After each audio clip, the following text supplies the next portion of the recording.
This video will help you sleep and relax. But before we begin, I would like to know which city you're from and what time you're watching this. Now, subscribe to the channel, relax, and let's begin. I don't usually share personal stuff online, but I need to get this off my chest. It happened last winter, and I still think about it constantly. I've always been pretty confident about my safety. I'm 6'3", athletic, and in my late 20s. I've never felt particularly vulnerable walking alone at night, but after what happened that night in December, I don't think I'll ever feel completely safe again. For context, I work nights at a data center, which has completely messed up my sleep schedule. I usually get home around 4 in the morning, sleep until noon, and then have this weird chunk of time before my next shift. To clear my head and get some exercise, I developed this habit of taking long walks around 8 p.m. The cold winter air helped wake me up before work, and the streets were usually pretty empty by then. That night was particularly cold, maybe 20 degrees with this biting wind that cut right through my jacket. I remember putting on my heaviest coat, a beanie, and these thick gloves my mom had given me the previous Christmas. I grabbed my headphones, queued up this true crime podcast I'd been into, ironic I know, and headed out.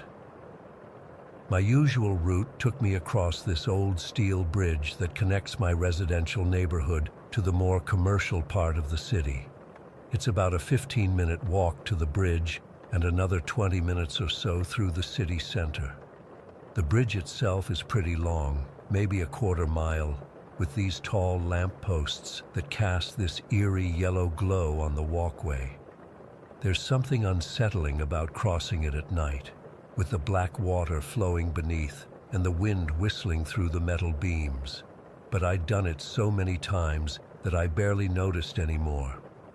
As I approached the first intersection after crossing the bridge, I noticed a woman standing alone at the corner. She was just standing there, not waiting to cross, not looking at her phone, just standing. Something about her posture seemed off. She wasn't hunched against the cold like you'd expect on a freezing night. Instead, she stood perfectly straight, occasionally glancing around.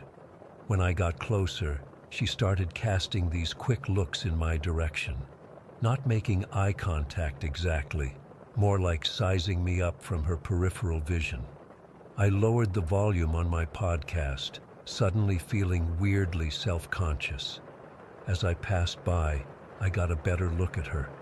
She had on this knitted hat with these childish little tassels hanging down, a thin sweater that seemed completely inadequate for the weather, tight jeans, and, this is the detail that first struck me as odd, a small plastic children's backpack, like the kind kindergartners wear, bright pink with some cartoon character I didn't recognize. I initially thought she was a teenager, but as I got closer, I realized she was definitely older, probably late 20s or early 30s. She was thin, average height, with short light brown hair peeking out from under her hat. Her skin was really pale, almost sickly looking in the streetlight. I kept walking, trying not to stare, and continued on my route through the Central Park. The park was completely deserted, which wasn't unusual for that time on a winter night. The paths were dimly lit, and the trees created these long, stretching shadows across the walkways. I remember feeling relieved when I emerged on the other side, heading back toward the bridge. After about 45 minutes of walking, I decided to head home. I turned a corner onto one of the streets leading back to the bridge and nearly collided with someone. It was the same woman from the intersection. I instinctively stepped back and muttered, "Sorry," but she didn't respond. She just took a step back under the streetlight, still avoiding direct eye contact, but stealing these quick glances at me. That's when the first real wave of unease hit me. I'd been walking for nearly an hour in a big loop. Logically, if she'd been heading somewhere when I first saw her, she should have been in the complete opposite direction by now. But here she was, on the exact street I needed to take to get back to the bridge. I decided to keep walking, maintaining what I hoped was a casual pace. Within seconds, I could hear footsteps behind me. She was following me, but her stride was weird. It was too energetic, almost bouncy, completely at odds with the late hour and freezing temperature. I picked up my pace slightly, and so did she. When I reached the crosswalk before the bridge, she suddenly overtook me, moving to the corner where the pedestrian button was located. I stood a few feet away, pretending to check my phone while watching her from the corner of my eye.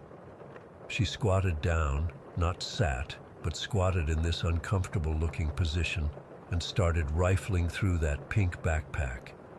It seemed performative somehow, like she wasn't actually looking for anything, just buying time. When the light changed, she darted ahead of me onto the bridge walkway, moving quickly until she was about 50 feet ahead, where the shadows between streetlights were deepest. Then she seemed to vanish. I slowed down, suddenly hyper-aware of my surroundings. The bridge felt different now, threatening. The wind seemed louder, the water below darker. I considered turning back, maybe finding another route home or calling an Uber, but that would mean walking back through those empty streets. The bridge was at least partially lit, and I was already halfway across. As I passed one of the buildings at the end of the bridge with these mirror-like windows, I saw something that made my blood turn to ice. In the reflection, I could see her silhouette sprinting toward me from behind. She wasn't making any sound, no footsteps, no heavy breathing, just silently running straight at my reflection. Pure instinct took over. I spun around to face her, which seemed to catch her off guard. She skidded to a halt just a few feet away from me. Under the nearest streetlight, I could see her face clearly for the first time. Her eyes looked wild and frantic, darting all over me like she was calculating something. She was gripping something small in her right hand, though I couldn't make out what it was. We stood there in this terrifying standoff for what felt like forever, but was probably only 30 seconds. Neither of us spoke. I was too shocked to even think of what to say, and she just stared with this unsettling intensity. I remember noticing that she wasn't breathing heavily at all, despite having just sprinted toward me. The moment was broken when a car drove past on the bridge, its headlights briefly illuminating both of us. I took that opportunity to finally speak. "What do you want?" I shouted, trying to sound confident but hearing the fear in my own voice. She didn't answer, didn't even react to my words. She just kept staring at me with those wild eyes, still clutching whatever it was in her hand. I started backing away slowly, not wanting to turn my back to her again. She remained perfectly still, watching me retreat. Then, just as suddenly as she had appeared, something changed in her demeanor. It was like a switch flipped. The intensity in her eyes dimmed, and she abruptly looked away, crossing to the other side of the bridge and disappearing around a corner. My heart was pounding so hard I could feel it in my throat. I practically ran the rest of the way home, constantly looking over my shoulder. When I finally reached my apartment building, I fumbled with my keys, my hands shaking so badly I could barely get the door open. My roommate was home, and he immediately knew something was wrong. I told him what happened, and he insisted we call the police. They took a report, but didn't seem particularly concerned. Just another weird encounter in the city at night. They said they'd keep an eye out for someone matching her description, but I never heard anything back.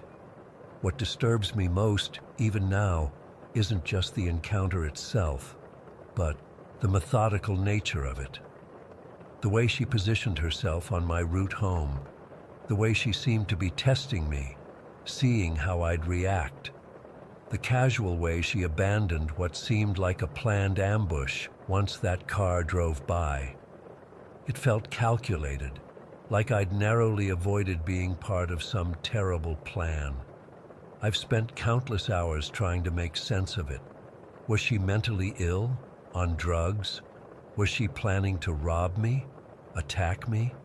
Was that small object in her hand a weapon? Or was it something else entirely, something I can't even imagine? I never take that route anymore. I don't go for night walks at all, actually. I bought a treadmill for my apartment instead. Sometimes I catch myself scanning crowds, looking for her face, that pale skin and those wild eyes.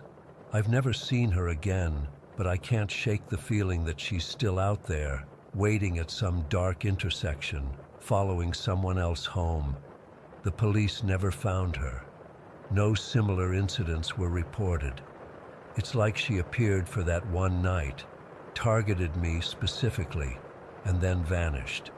And I still have no idea what would have happened if that car hadn't driven by when it did. Story 2.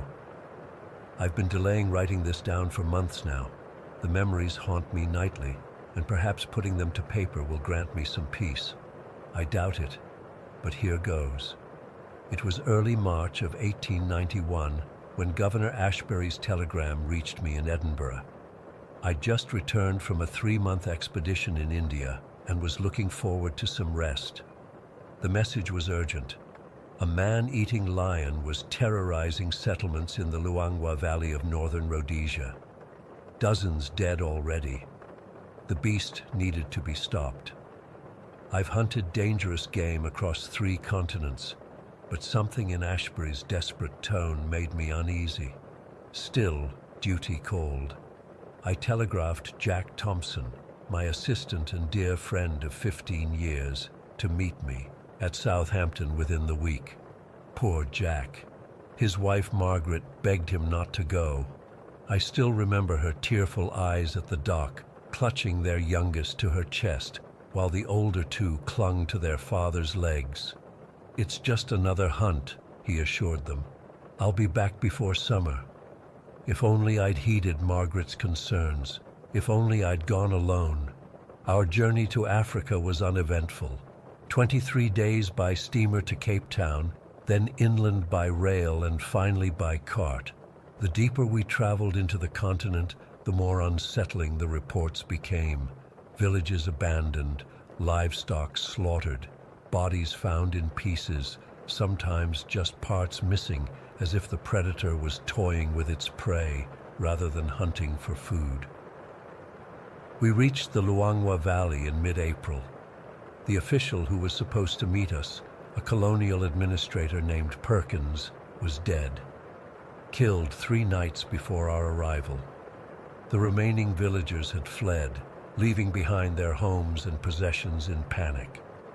"What manner of lion does this?" Jack whispered as we surveyed the silent village. Blood stained the ground near a collapsed hut. Inside, we found what remained of Perkins. I've seen lion attacks before, but this was different. The man hadn't just been killed. He'd been torn apart with calculated fury. We established a base camp 5 miles downriver, near a small settlement that hadn't yet been attacked.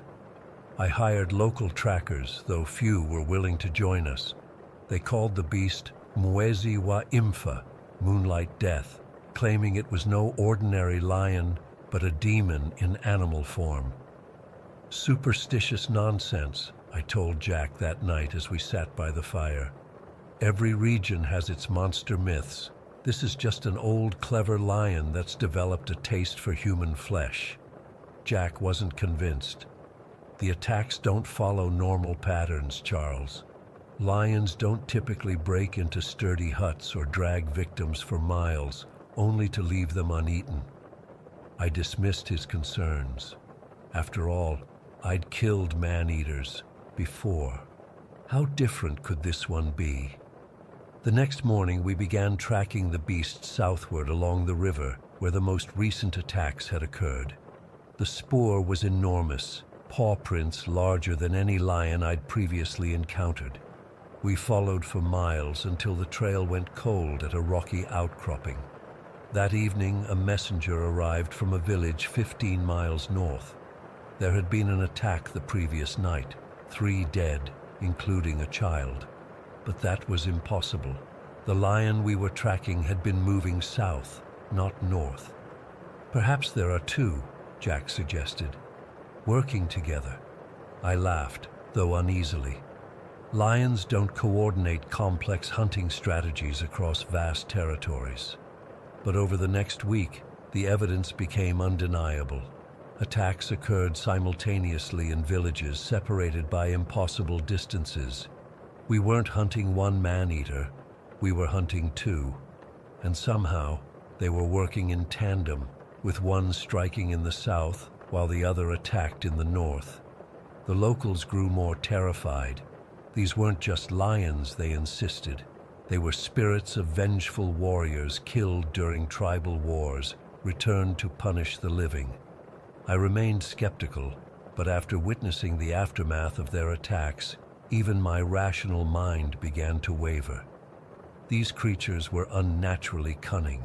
They avoided traps, circumvented watchers, and struck precisely where defenses were weakest. They killed not just for food, but seemingly for sport or revenge. Sometimes they'd drag a victim away, only to leave the body displayed prominently for others to find. After 2 weeks of fruitless hunting, I made a fateful decision. We would split up. I would continue tracking the southern beast, while Jack would head north to protect the villages there. It was risky, dividing our already small force, but more people would die if we didn't act. "Be careful," I told Jack as we parted ways. "No heroics. If you find it, send word and wait for reinforcements." He nodded, that familiar determined look in his eyes. "Same to you, old friend. I'll see you in a week." Those were the last words we ever exchanged. For 3 days, I tracked the southern lion, drawing closer each day. On the 4th morning, I found fresh kills, 2 goats barely touched. The beast was near. I set up a blind near the carcasses and waited. Just after dusk it appeared. Even expecting its size, I was stunned. The creature stood nearly 4 feet at the shoulder, its mane dark and matted with dried blood. But it was the eyes that froze my blood, yellow-green and gleaming with an intelligence that seemed impossible for an animal. I raised my rifle, taking careful aim. The lion turned, staring directly at me, though I was well hidden. It knew I was there. Somehow, it knew. I fired. The shot struck true, right in the chest where the heart should be. The beast staggered but didn't fall. It roared, a sound that seemed to shake the very air, and charged. I fired again and again. 4 shots in total, each one hitting vital areas. The monster slowed, finally collapsing mere feet from my position. Even dying, it kept those unnatural eyes fixed on me. With its last breath, it made a sound that still haunts me. Not a roar or growl, but something almost like human laughter. I approached cautiously, rifle ready. The beast was massive, easily 600 pounds. As I stood over it, a cold realization washed over me. If the southern lion was here, then the northern one was. A messenger reached me the next morning, exhausted and terrified. There had been an attack at the village where Jack was stationed. Many dead, including Jack. I rode north without stopping, reaching the village by nightfall. The scene that greeted me will haunt me until my dying day. Bodies lay scattered across the central clearing, huts burned. The survivors huddled together, jumping at every sound from the surrounding darkness. They told me what happened. The lion had come just after sunset, larger and more ferocious than the first. It had broken through the village's defenses as if they weren't there. Jack had organized the villagers, getting women and children into the sturdiest building while he and several men tried to drive the beast away. They'd succeeded, briefly.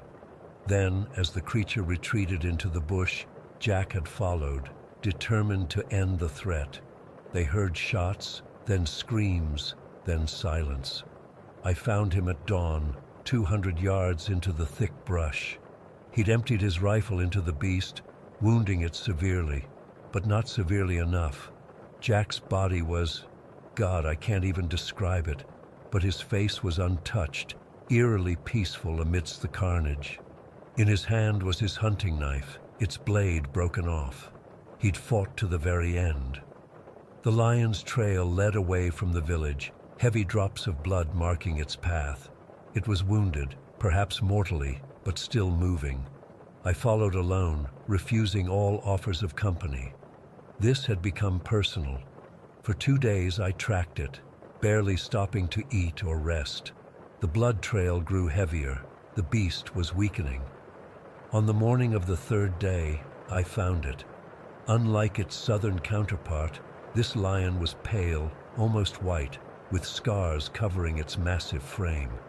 It lay beside a small stream, breathing laboriously, blood pooling beneath it. Jack's bullets had done their work, but slowly. As I approached, rifle raised, it turned those same intelligent eyes toward me. There was no fear there, only a cold hatred that seemed to pierce my very soul. I fired once, ending its suffering. Only then did I notice what lay beside the creature. Jack's broken knife blade, still lodged deep in its throat. My friend had wounded it fatally, even as it took his life. His sacrifice had saved countless others and given me the chance to finish what we'd started. I fulfilled my grim duty of writing to Margaret, trying to convey the bravery with which her husband had faced death. I arranged for Jack's remains to be returned to England with all expenses covered by the governor who had summoned us to this cursed place. The locals insist both lions were supernatural beings. I tell myself they were just unusually intelligent predators. But sometimes, in the dark of night, I remember those eyes, knowing, hating, almost human, and I wonder. What haunts me most isn't the memory of those monstrous cats.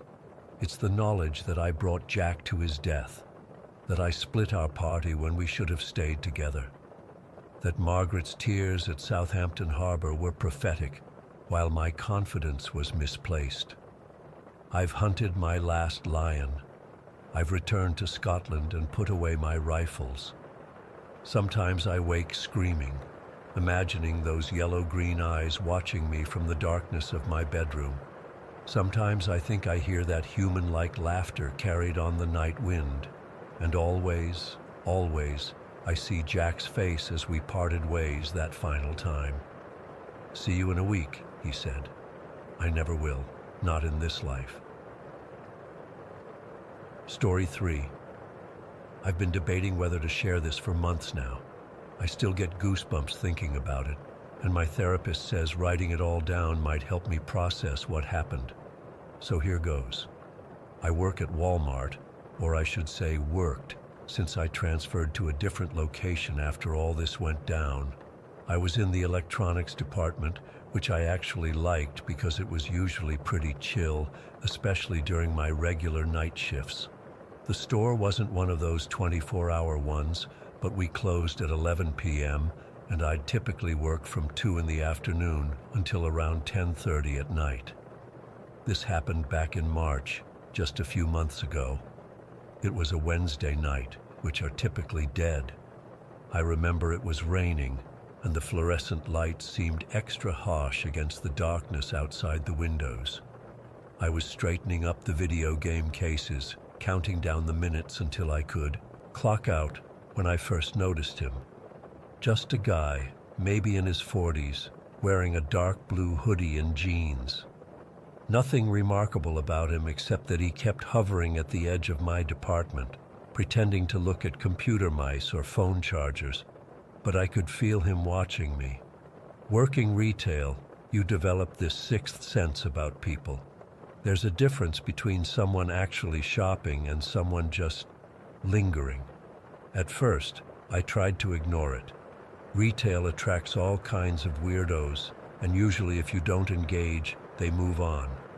But after about 20 minutes, I realized he was still there, just drifting between the nearby aisles, always keeping me in his line of sight. I decided to be proactive, customer service and all that. Finding everything okay, I called over to him. He muttered something I couldn't hear and disappeared around the corner. I figured that was that. 10 minutes later, I spotted him again, this time by the DVD section. He wasn't holding anything, wasn't even pretending to shop anymore, just watching. Something about his expression made my skin crawl, completely blank, like he was studying an object rather than a person. I reached for my radio to call my supervisor, Kevin. The battery light was flashing red, which was weird because I'd just grabbed it from the charger at the beginning of my shift. When I pressed the talk button, nothing happened. Dead. Our store had been having issues with the walkies lately, management too cheap to replace them, so I wasn't immediately alarmed. Annoyed, yes, but not scared. Not yet. I figured I'd just walk up to customer service and use the phone there to page Kevin. As I was about to leave my department, I noticed Blue Hoodie Guy had moved again, positioning himself near the main aisle I'd need to take to reach the front. His hands were in his pockets, and now I could see he had a phone clipped to his belt. Something about the way it was positioned made me think it might be recording. I felt a cold knot forming in my stomach. This wasn't normal, weird customer behavior anymore. I changed direction, heading toward the back of the department where there was another, less direct route to the front. That's when it happened. "Marcus! Oh my God!" A woman's voice, loud and excited, like someone spotting an old friend. Before I could even react, this woman I had never seen before in my life was grabbing my arm, squeezing it way too tight. She was maybe in her 30s, shoulder-length brown hair, wearing a green jacket. "It's been forever," she gushed, pulling me into an awkward half-hug. Her grip on my arm was like a vice. I opened my mouth to tell her she had the wrong person, but she leaned in close to my ear and whispered urgently, "That man has been recording you. Just play along and follow me." My blood went cold. I glanced back over my shoulder and saw Blue Hoodie Guy staring directly at us, his expression now visibly annoyed. Something about the intensity of his gaze made me believe her instantly. "Yeah, wow, it's been ages," I said loudly, forcing a smile. "How have you been?" She launched into this rambling fake catch-up conversation, still gripping my arm, steering me away from electronics and toward the grocery section. My heart was pounding so hard I could feel it in my throat. I kept glancing back, and every time I did, I could see Blue Hoodie Guy following at a distance, pretending to shop now, picking up random items and putting them back. "Thank you," I whispered when we were in the cereal aisle. "I should find my manager and—" "No time," she cut me off, still smiling that fake smile. "He's got friends in the store. We need to get you out of here." That should have been my first warning sign. But I was so rattled by the guy following me that I just nodded and let her continue leading me through the store. We made our way past housewares, her chattering the whole time about nothing, keeping up the act. I noticed she was taking us toward the back of the store, away from the busy front registers where there were other employees and customers. "I think we should just go to customer service," I finally said, trying to pull my arm free. "My manager can call security." Her grip tightened painfully. "Trust me, "That's not a good idea," she said, her voice suddenly lower, harder. The friendly expression flickered, replaced by something cold and calculated before she forced the smile back. My stomach dropped. Something was very wrong here. "Where exactly are we going?" I asked, planting my feet. "Loading dock," she said. "My car's parked back there. I can drive you home." The loading dock, the area with no security cameras.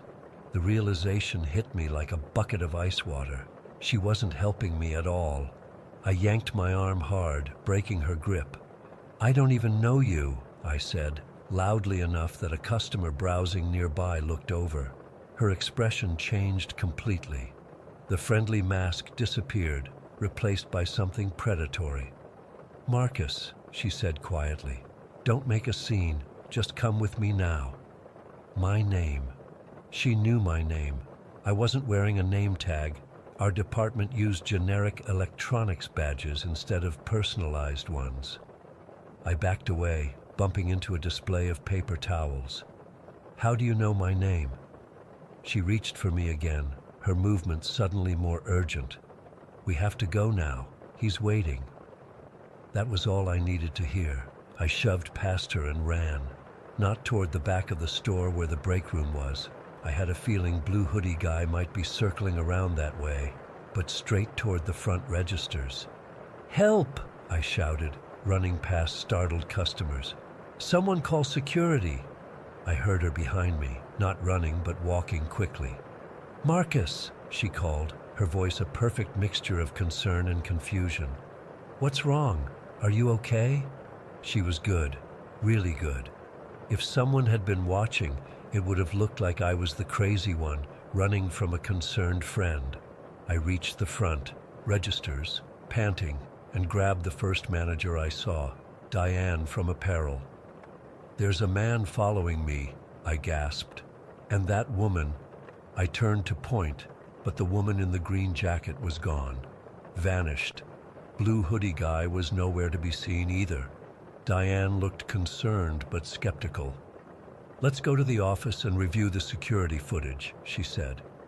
In the cramped security office, the loss prevention guy, Tom, rewound the tapes. There I was, working in electronics. And there was Blue Hoodie Guy, lingering exactly as I'd described. The footage clearly showed him following me, positioning himself to watch me from different angles. "That's definitely suspicious behavior," Tom agreed, frowning at the screen. Then we saw the woman enter the frame. The timestamp showed she'd entered the store about 40 minutes before approaching me, and she hadn't come in alone. The security footage showed her walking in with Blue Hoodie Guy. They'd separated immediately inside, but the entrance camera had caught them arriving in the same car, a dark sedan with obscured plates. "They were working together," I whispered, feeling sick. We watched as she approached me, as I left with her. The cameras tracked us through the store, showing her steering me increasingly toward the back, toward the loading dock, which, as I'd suspected, was a blind spot in the store's security system. Most chilling of all was Blue Hoodie Guy's movement pattern.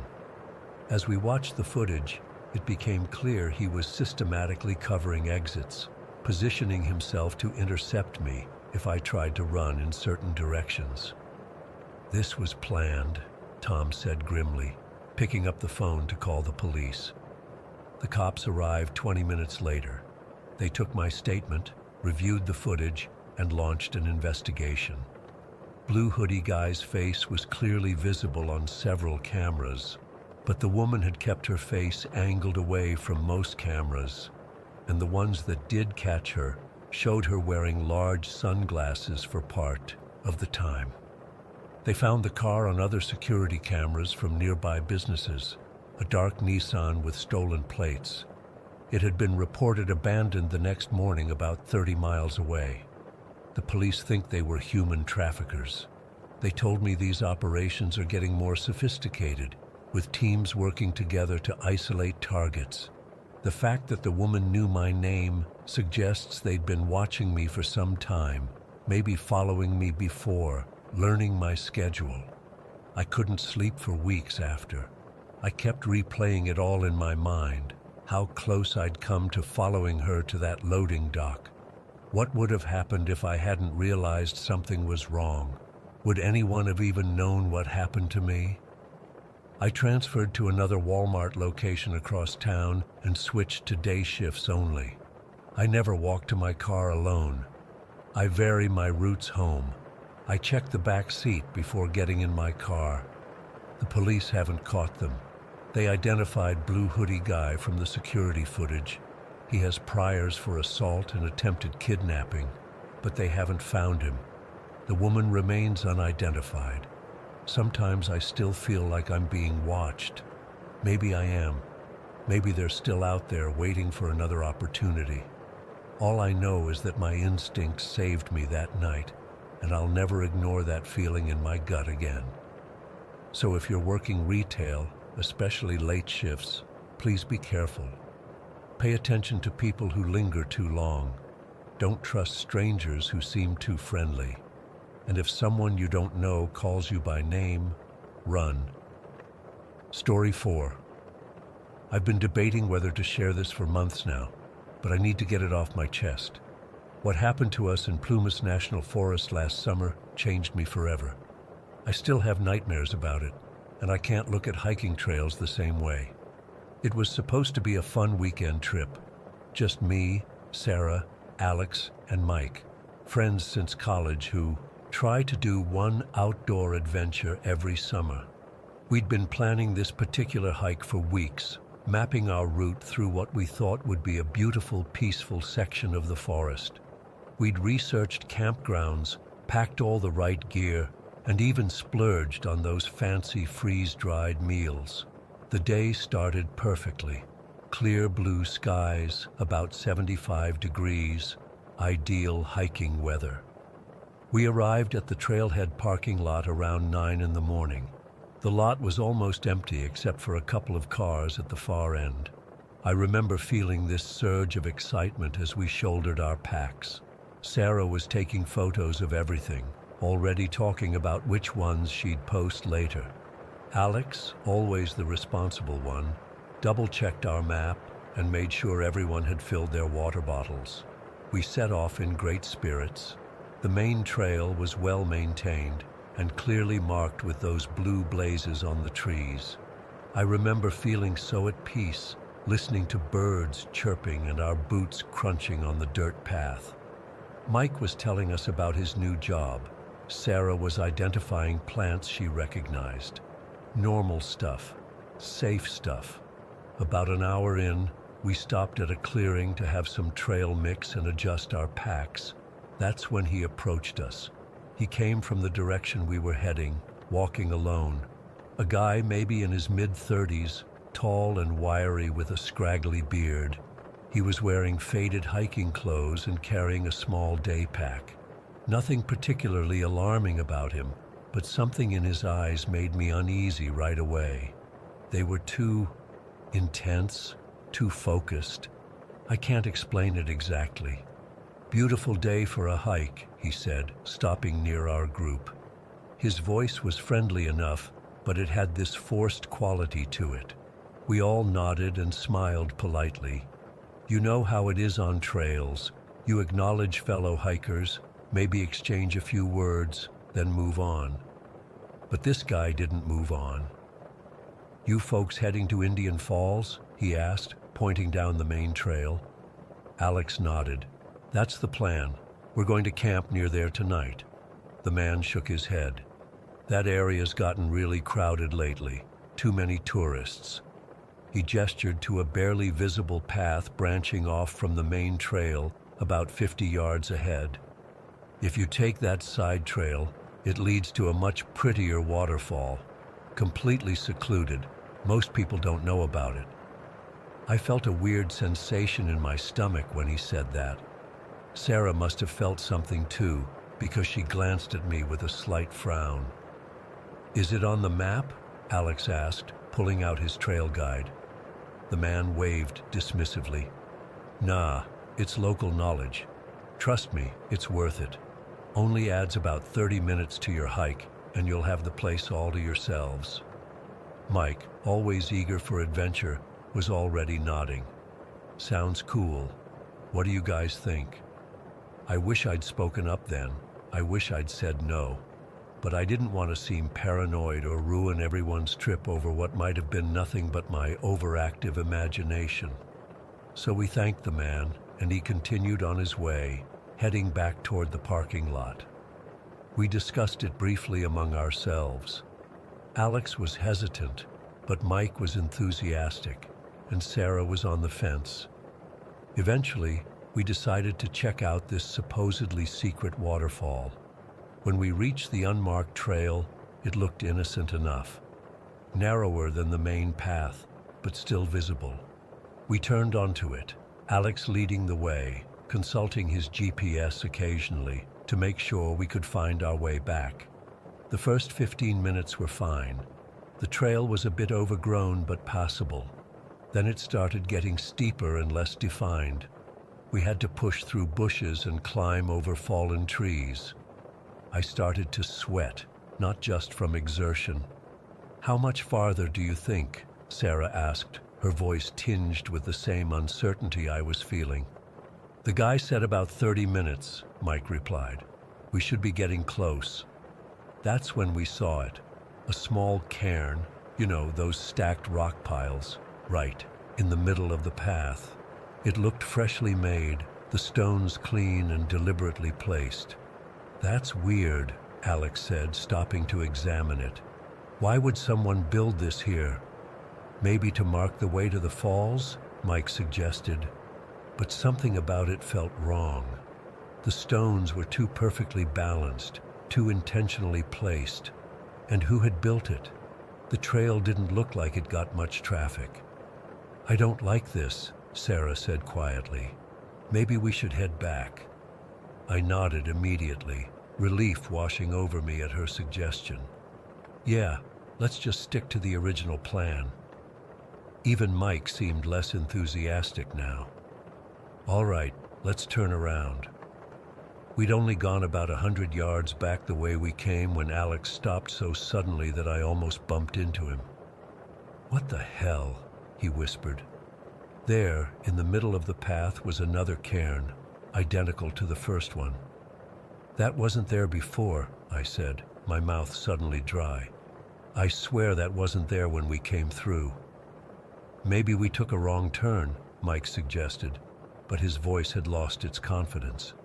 Alex shook his head. "No, this is the same path. Look, there's that fallen log we climbed over." He pointed to a massive tree trunk lying across the trail about 20 feet ahead. We all stood there for a moment, trying to make sense of it. Maybe someone else was on the trail, but we hadn't passed anyone. "Let's just get back to the main trail," Sarah said, her voice tight with tension. "Now." We picked up our pace, almost jogging down the narrow path. The forest seemed different now, darker, more oppressive. The birdsong had stopped. I could hear my heart pounding in my ears. That's when we heard it. The sound of branches snapping, coming from somewhere to our right, parallel to the trail. Then from our left, someone, or multiple someones, moving through the underbrush. "Hello?" Alex called out, his voice steady despite the fear I could see in his eyes. "Is someone there?" No response, just more rustling, closer now. We reached a small clearing, and suddenly he was there.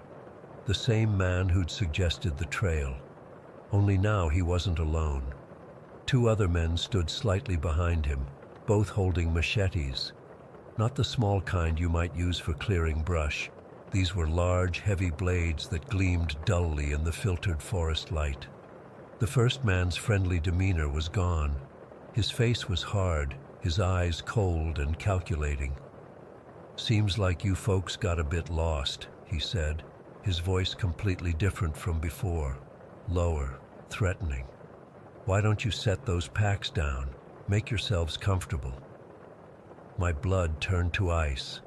I couldn't move, couldn't speak. My mind was racing through all the horrible possibilities of what these men might do to us out here where no one could hear us scream. Alex shifted slightly, positioning himself between the men and Sarah. "We were just heading back to the main trail," he said evenly. "No need for any trouble." "No trouble at all," the man replied with a smile that didn't reach his eyes. "Just drop your packs, nice and slow." I glanced at my friends' faces. Mike was pale, his eyes wide with fear. Sarah was trembling slightly, her hand gripping the strap of her pack so tightly her knuckles were white. One of the men with machetes took a step forward, and that's when Alex whispered, "Run." It was like a starting gun went off. We all bolted in different directions, crashing through the underbrush. I heard shouting behind us, the heavy footfalls of pursuit. A branch whipped across my face, drawing blood, but I barely felt it. Pure adrenaline drove me forward. I have no idea how long we ran. It felt like hours, but was probably only minutes. Somehow, miraculously, we all ended up back on the main trail. Alex had grabbed Sarah's hand when we started running, so they were together. Mike and I had taken similar paths and found each other quickly. We didn't stop running until we reached the parking lot. Our car was still there, thankfully, but there was also an old pickup truck parked nearby that hadn't been there before. Rusted, mud-spattered, with no license plates. We piled into our car, Alex fumbling with the keys, his hands shaking so badly he could barely get them into the ignition. As we peeled out of the lot, I looked back and saw figures emerging from the tree line at the far end of the parking area. We drove straight to the nearest ranger station and reported what happened. The rangers took our statements and said they'd investigate, but they seemed skeptical. They suggested the men might have been illegal marijuana growers protecting their crop, which apparently is common in some remote areas of national forests. We filed a police report too, but we never heard anything back. No arrests, no follow-up, nothing. It's been 8 months now, and I still wake up in a cold sweat sometimes, imagining what might have happened if we hadn't gotten away. I can't stop thinking about those cairns that appeared out of nowhere, marking our path, or how easily we were lured off the main trail by a friendly face and the promise of something special. I don't know who those men were or what they wanted. Maybe they just planned to rob us, maybe something worse. But I do know this: I'll never trust a stranger in the woods again, and I'll never ever leave a marked trail for an unmarked one, no matter how tempting the destination sounds. The scariest part isn't what happened. It's thinking about all the other hikers who might have taken that same advice, followed that same unmarked path, and weren't fast enough to get away. Story 5. I've never shared this before, but I need to get it off my chest. The house we've lived in for over 20 years has always felt like home to us, despite its quirks and creaky floors. My husband Tom and I bought it when I was pregnant with Ethan, our first son. We fell in love with the Victorian charm, the bay, windows, and the spacious backyard, perfect for raising children in Willow Creek. When Ethan was around 8, he started sleepwalking.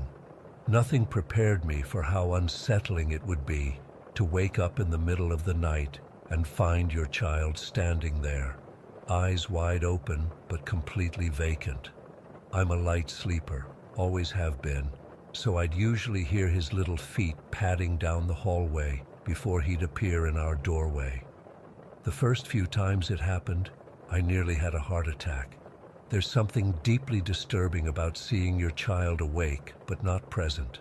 His eyes would be open, but he wasn't seeing me. Sometimes he'd mumble things I couldn't understand, garbled words that made no sense. I did what any mom would do. I researched sleepwalking. The pediatrician assured me it was normal, especially for children his age.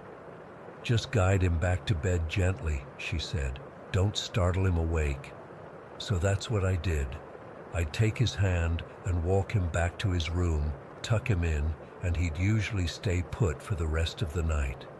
In the morning, Ethan never remembered any of it. I'd ask, "Do you remember getting up last night?" And he'd look at me like I was making it up. The sleepwalking became routine, happening 2 or 3 times a week. We adjusted, though I never fully got used to it. Then one night, about 6 months after it started, something changed. I woke up around 2 in the morning to a sound I couldn't immediately identify, a soft, rhythmic tapping. It wasn't the pipes or the radiator. It was too consistent, too deliberate. I got out of bed, careful not to wake Tom, and followed the sound down the hallway. What I saw still gives me goosebumps. Ethan was standing in the hallway facing the wall, about halfway between our bedroom and his. He was tapping his forehead against the wall, not hard enough to hurt himself, but in a slow, measured way that seemed almost purposeful. His fingertips were grazing the wallpaper, like he was trying to feel his way through it. "Ethan," I whispered, not wanting to startle him. He didn't respond, just kept tapping. Tap, tap, tap. His eyes were open but unfocused, staring at nothing. I gently took his shoulders and guided him back to bed. He went without resistance, his body limp and cooperative. The next night, it happened again. Same spot in the hallway, same tapping motion. I started to worry. Was this normal sleepwalking behavior? Was he trying to tell me something? Was he in pain? The pediatrician reassured me that sleepwalkers often do repetitive movements, and as long as he wasn't hurting himself, I shouldn't worry too much. This pattern continued for months. He'd get up, wander to that specific spot in the hallway, and tap his forehead against the wall. Sometimes he'd mumble, words I could never quite catch. I started keeping a journal, noting the times, the behaviors, trying to find some pattern or explanation. Then, as suddenly as it had started, the sleepwalking stopped. Just before his 10th birthday, Ethan slept through the night, and then the next night, and the night after that. After a month without incident, I finally relaxed. Our pediatrician had been right, he'd simply outgrown it. Life moved on. We had another son, Noah, 3 years after the sleepwalking stopped. Our house filled with the chaos and joy of raising 2 boys. Ethan grew into a teenager with no memory of his sleepwalking years, and I eventually stopped thinking about those strange nights, until Noah turned 8. It started the same way. I woke up to the sound of small feet in the hallway. There was Noah, standing in our doorway, eyes open but unseeing. My stomach dropped. Not again. I guided him back to bed, hoping it was a one-time thing. It wasn't. Noah began sleepwalking regularly, just as his brother had. I told myself it must be genetic, that sleepwalking runs in families. But something felt different this time. I had a sense of dread I couldn't shake. Then came the night I woke to that familiar tapping sound. I knew before I even got out of bed what I would find. Noah was in the hallway, in the exact same spot where Ethan used to stand, tapping his forehead against the wall in the same slow, rhythmic pattern. His fingertips grazed the wallpaper in the exact same way. I felt like I was watching a replay of Ethan's sleepwalking, down to the smallest detail. The way Noah shifted his weight from foot to foot while standing there, the angle of his head against the wall, the precise spot on the wall. I'd know it anywhere after all those nights watching Ethan. What terrified me most was that Noah had no way of knowing about Ethan's sleepwalking. It had stopped years before Noah was born, and we'd never discussed it in front of him. Ethan didn't remember it himself, so he couldn't have told his brother. There was no way Noah could be mimicking behavior he'd never witnessed. I woke Tom that night. "You need to see this," I whispered, pulling him into the hallway. We watched Noah for a few minutes before guiding him back to bed. Tom was disturbed but tried to rationalize it. Kids sleepwalk, Beck. It's probably just coincidence. But I knew better. This wasn't coincidence. This was something else, something I couldn't explain. Like Ethan, Noah eventually outgrew the sleepwalking. By his 10th birthday, the nightly wandering had stopped. Life returned to normal, though I never forgot how identical their behaviors had been. It became one of those family mysteries we couldn't solve but learned to live with. Almost 15 years passed. Ethan moved out for college, and Noah was in his final year of high school. Tom and I decided it was time to renovate the house, update the bathrooms, replace the kitchen cabinets, and refresh the dated wallpaper in the hallway. It was a Saturday in October when we started stripping the wallpaper. Tom and I worked side by side, scoring the paper and spraying it with water to loosen the adhesive.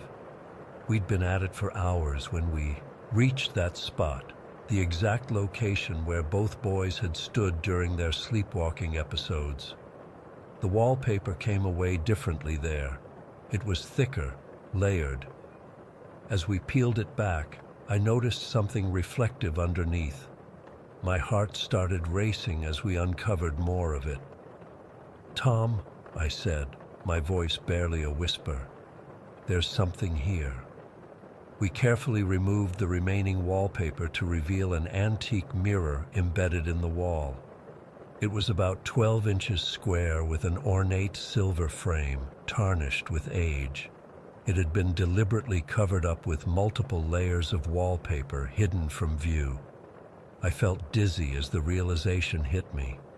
This mirror was positioned exactly where both boys had been tapping their foreheads while sleepwalking. The exact spot. They had somehow been drawn to this hidden object that was impossible to see or know about. "How is this possible?" Tom asked, his face pale. "How could they have known?" I had no answer. We stood there staring at the mirror, trying to make sense of it. The glass was cloudy with age, but still reflective. Looking into it gave me a cold, uneasy feeling I can't quite describe. We decided to remove it immediately. Tom carefully pried it from the wall, revealing a small rectangular niche that had been built specifically to house the mirror. As he lifted it out, I noticed something etched into the back of the frame, a date, 1897, the year our house was built. That night, I couldn't sleep. I kept thinking about my boys, both drawn to that hidden mirror while sleepwalking. How had they known it was there? What had compelled them to tap on that exact spot? And why the identical behavior, years apart? I started researching the history of our house, digging through town records and old newspapers. I discovered that the original owners had lost 2 children, both boys, to illness in the early 1900s. The articles didn't specify what illness, just that they died within years of each other. We put the mirror in the attic, wrapped in an old blanket. I couldn't bring myself to throw it away, but I didn't want it in our living space either. Sometimes I still wake up at night, thinking I hear that tapping sound, though both my boys are grown now and no longer live at home. I've never found an explanation that makes sense. How did both my sleepwalking sons know about something hidden behind layers of wallpaper? Something that had been concealed for decades before they were born? Something that should have been completely unknown to them? I don't believe in ghosts or supernatural phenomena, at least I didn't before. But I can't find any rational explanation for what happened in our house. All I know is that my boys were drawn to something they couldn't possibly have known about, and the coincidence is too perfect to be just that, a coincidence. We've since repaired the wall, patched it up so you'd never know there was a mirror there. But I know, and sometimes, passing that spot in the hallway, I still feel a chill, like something is watching me from behind the wall. Story 6. I still get chills walking to my car after work. It's been 6 months since everything happened, but I don't think I'll ever feel completely safe again. I wanted to share my experience because I need others to understand how these people operate. They're methodical, they're patient, and they're everywhere. I was working at this little roadside bar called Murphy's, about 20 minutes outside of town. It's one of those places that looks like it's been there forever. Wood paneling, neon beer signs, jukebox that still takes quarters. Nothing fancy, but it paid the bills while I finished my associate's degree. Most nights we'd get a mix of locals who'd been coming there for decades and truckers passing through on Route 16. Sunday through Thursday, I usually worked alone from 6 p.m. till 2 a.m. My boss, Mike, would leave around 10 once the dinner rush died down. The bar would be pretty much dead after midnight, especially on weeknights, but we stayed open for the occasional trucker or insomniac. This particular Sunday night about 6 months ago was dead even by Sunday standards. It had been raining all day, and by 1 in the morning I was just wiping down tables and restocking for the next day. I remember checking my phone, seeing it was 1:07, and thinking I might close up a little early since nobody had come in for almost an hour. That's when he walked in. He looked so out of place I actually stopped what I was doing and stared for a second. Most of our customers wore flannel, work boots, or trucker caps.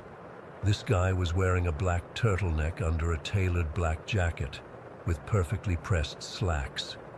His shoes, I specifically remember his shoes, were these shiny leather loafers that probably cost more than my monthly rent.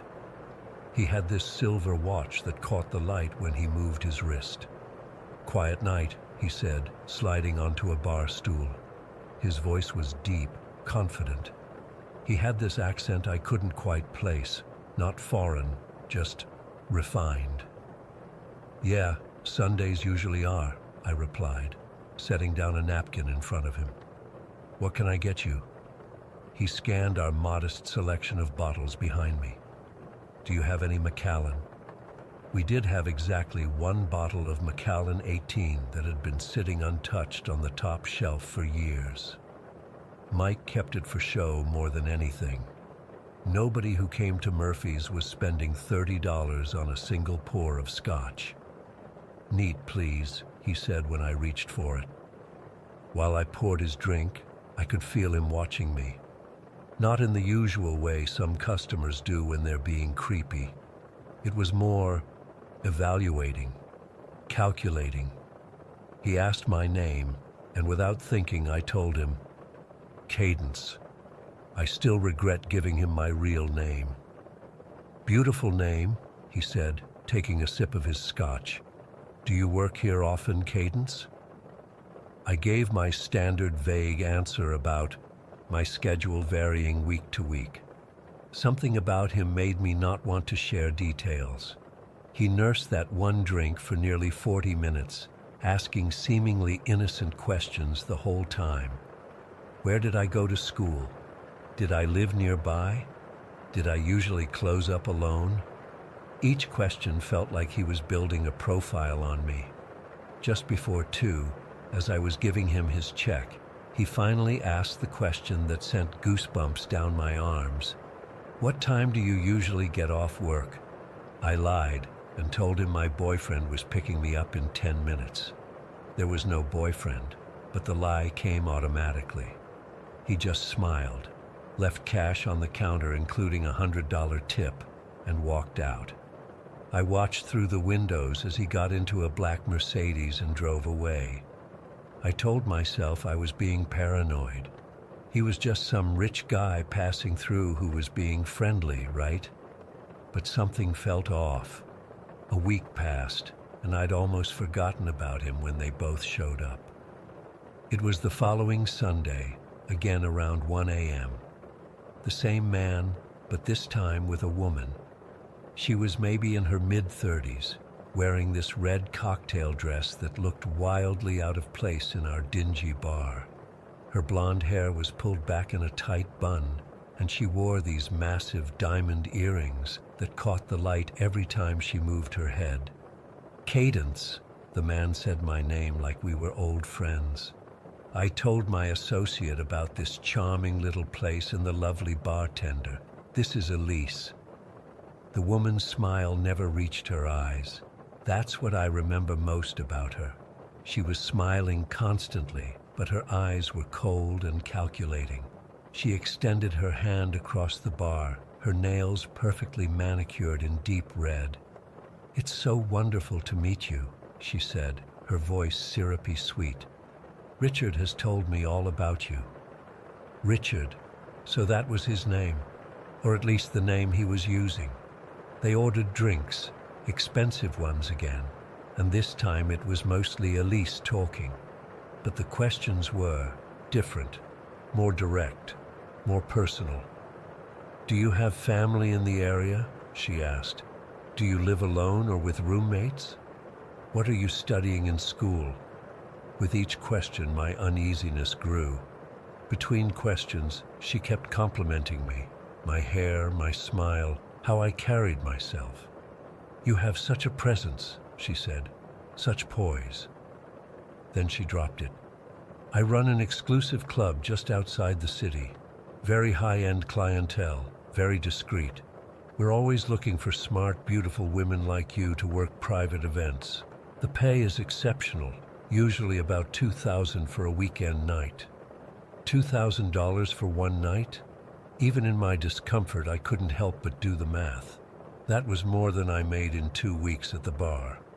"What kind of club?" I asked, trying to keep my voice neutral. "Oh, it's for professionals, executives, politicians, people who value privacy and exceptional service," she said vaguely. "You'd primarily be serving drinks, making conversation.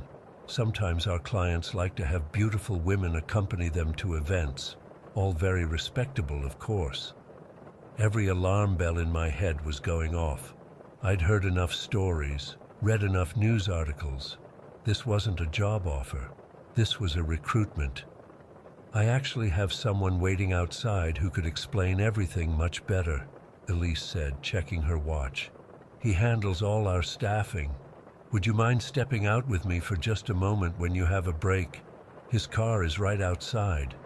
My blood ran cold. "I can't leave the bar unattended," I said firmly, "and I'm not looking for another job right now." Something flashed across her face. Irritation? Anger? But the smile never faltered.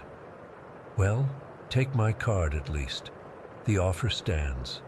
She slid a plain white business card across the counter. It had only a phone number, no name, no business name.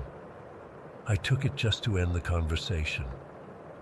They left shortly after when a group of regulars came in. As they walked out, I saw Elise lean close to Richard and whisper something. He glanced back at me before they disappeared into the parking lot. I threw the card away as soon as they left and told Mike about it the next day. He brushed it off as rich people being weird, but agreed it was creepy. I thought that would be the end of it. 3 days later, I was closing up alone again. It was a Thursday, almost 2 a.m. As I walked to my car in the back lot, I noticed headlights turn on in the far corner of the parking lot. I didn't recognize the car, a dark sedan with tinted windows. I got in my car quickly, locked the doors, and pulled out of the lot. In my rearview mirror, I saw the sedan follow. When I turned onto the main road, it turned too. When I switched lanes, it switched lanes. Instead of driving home, I headed straight for the police station about 10 minutes away. The car followed for about half the distance, then abruptly turned down a side street when it became clear where I was going. The officer I spoke to took a report, but said there wasn't much they could do since nothing actually happened. "Be aware of your surroundings," he advised. "Maybe have someone walk you to your car after work." I didn't see the sedan again, and I started to think maybe I was overreacting. Maybe it was a coincidence. Then she came back. It was the following Tuesday. I was alone again, and it was 1:30 a.m. Mike had texted saying he was stopping by to drop off some paperwork before I closed. The door chimed, and I looked up expecting to see him. It was Elise, alone this time. "Just one glass of Pinot Noir," she said, sitting at the bar. Her smile was still there, still not reaching her eyes. "Closing soon, right? Don't worry, I won't keep you late." My hands were shaking as I poured her wine. I texted Mike under the bar, "Please hurry." "Did you consider my offer?" she asked, taking a small sip. "I'm really not interested," I said firmly. "That's a shame. You'd be perfect for our clientele. Very memorable." The way she said memorable made my skin crawl. I busied myself wiping down the counter, checking my phone every few seconds for a response from Mike. Then I heard it, the front door opening again. I looked up, relieved, expecting to see Mike. There was no one there. But through the window, I could see a black van had pulled up directly in front of the entrance. At the same moment, I heard a rattling from the back door, the one that led to the employee parking lot.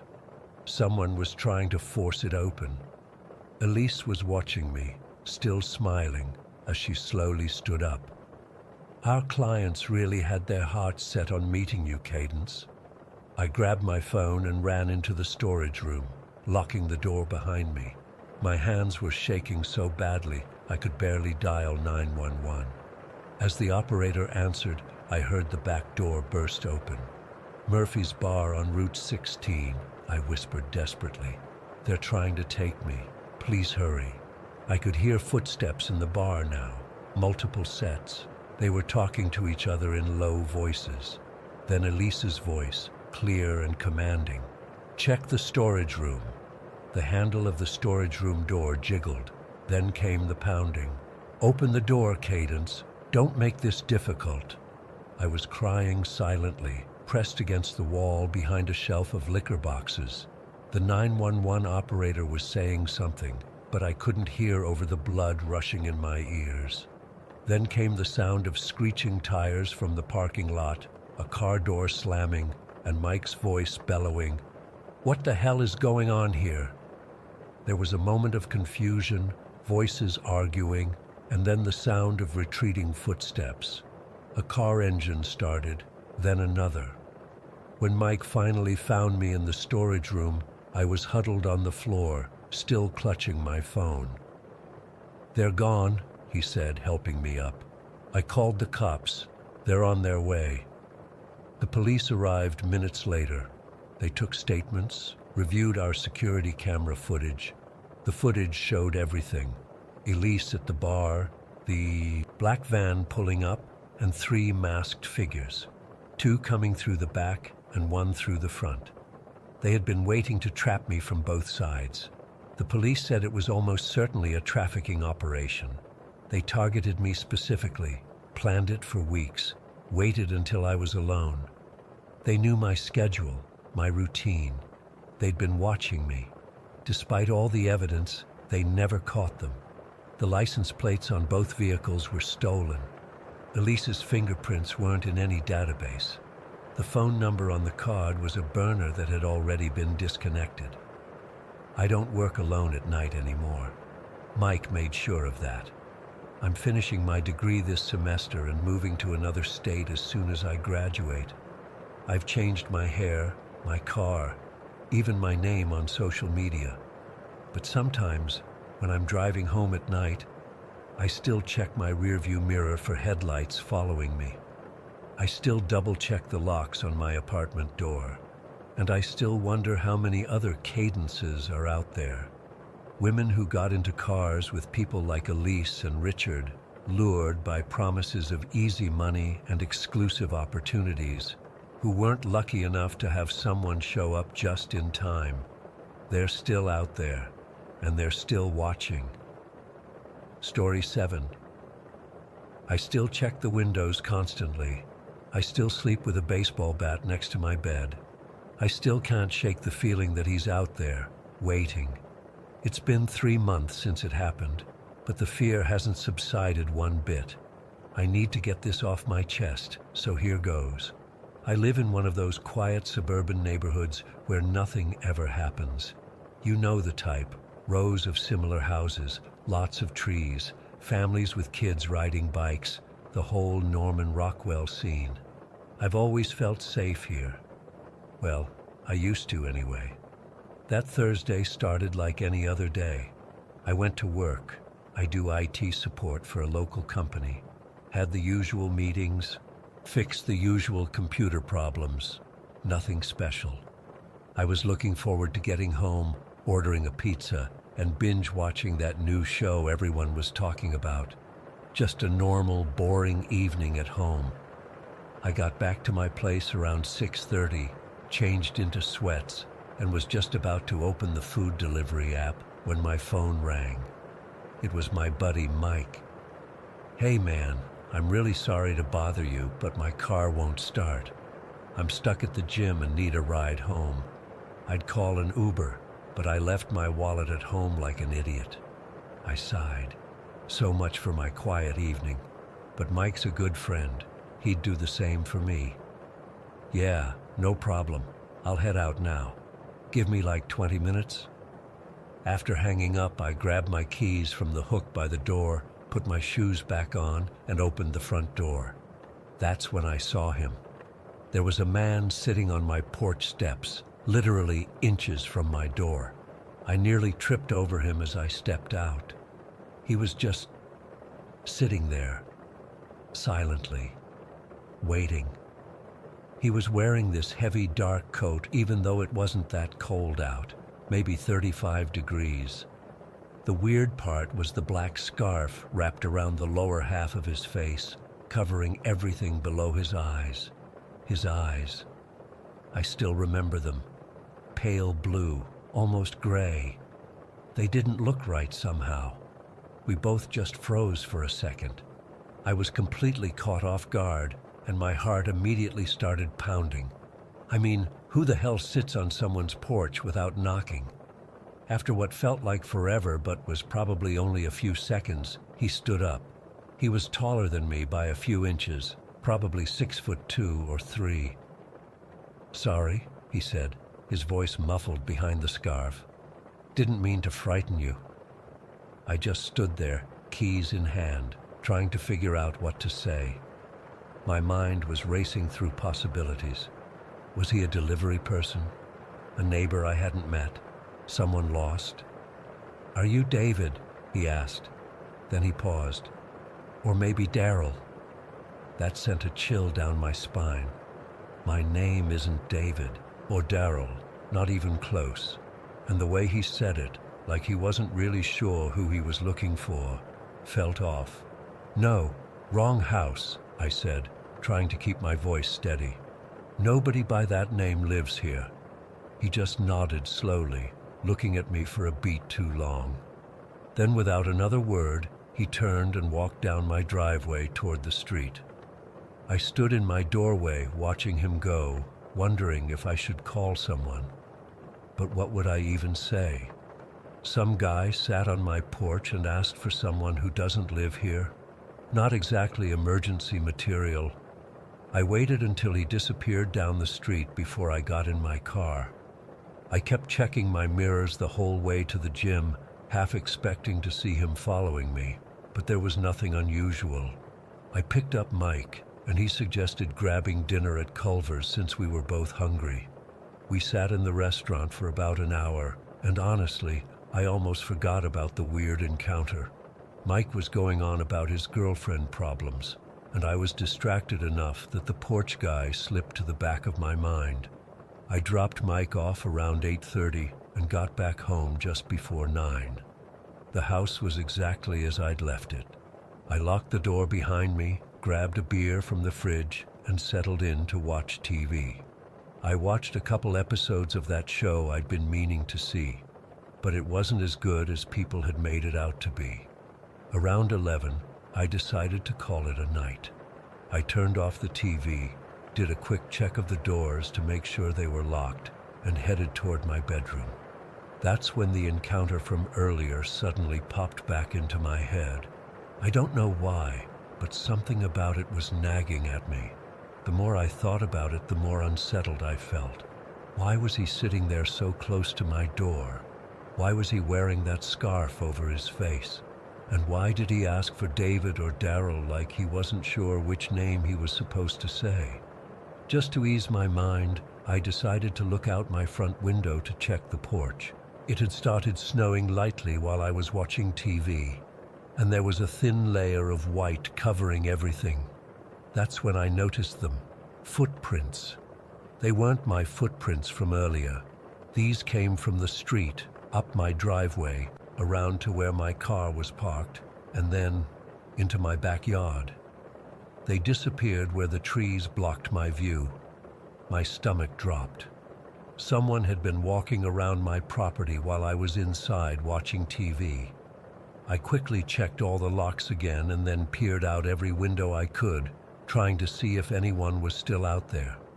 The backyard was dark, with only the dim light from my kitchen window illuminating part of it. The rest was hidden in shadows. I grabbed my phone and dialed 911. My hands were shaking so badly I had to redial after messing up the first time. 911, what's your emergency? The operator answered.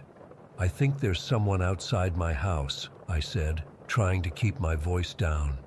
There are footprints in the snow going around my property and into my backyard. Earlier tonight, there was a strange man on my porch asking for someone who doesn't live here. The operator asked for my address and told me they'd send an officer to check it out. She stayed on the line with me, asking if I was alone and if all my doors and windows were locked. Yes, I'm alone and everything's locked as far as I know, I told her, moving from window to window, scanning the darkness outside. That's when I heard it, a loud bang from the back of the house. There's someone at my back door, I whispered into the phone, my heart nearly exploding in my chest. The banging came again, harder this time. I crept toward the hallway that led to my back door, staying close to the wall. I could see the door from where I stood. It had a small window in the upper half, but the blinds were drawn. As I watched, a shadow moved behind the blinds. Someone was definitely out there. I can see someone at my back door, I whispered to the operator. They're trying to get in. Officers are on their way, she assured me. Stay on the line. Is there somewhere safe you can go until they arrive? Before I could answer, there was an even louder bang, different from the others. This one sounded like something hitting the door with force, not a fist, something harder. Then I saw the doorknob move, turning back and forth violently. They're trying to open my door, I said, panic rising in my voice. I think they have a weapon or something. They're hitting the door hard. The next bang was followed by a cracking sound, wood splintering. Get out of the house if you can safely do so, the operator said firmly. Do you have a car? Yes, I replied, already moving toward the front door, my eyes still fixed on the back door as it shook with another impact. If you can get to your car safely, do it now. Lock yourself in and drive away from the house.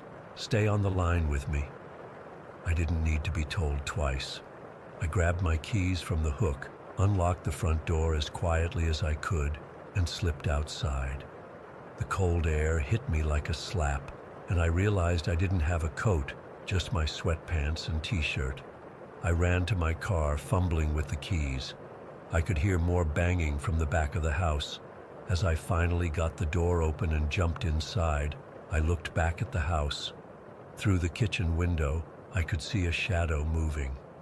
He was inside. I started the car and peeled out of the driveway, not caring about the noise anymore.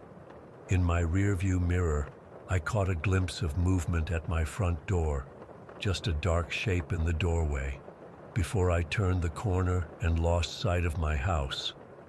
I drove to the entrance of my neighborhood and waited there for the police, still on the phone with the 911 operator. My hands wouldn't stop shaking, and I kept checking the mirrors, terrified that somehow he had followed me. The police arrived about 5 minutes later, 2 patrol cars with lights flashing. I explained what had happened, and they went to check out my house while I waited in one of the patrol cars with an officer. When they came back, what they told me made my blood run cold. My back door had been forced open. The frame was splintered where the lock had been broken. There were fresh footprints throughout my house, including in my bedroom. But whoever had broken in was gone. I gave them a description of the man I'd seen on my porch earlier, but I couldn't tell them much. Just his height, the dark coat, the scarf covering his face, and those weird, pale eyes. I had no way of knowing if it was the same person who broke in later, but it seemed like too much of a coincidence. The police took my statement and searched the area, but they didn't find anyone. They told me the standard things: file a report, stay with a friend for a few days, call if I noticed anything else suspicious. But I could tell they didn't have much to go on. I stayed at Mike's place for a week after that.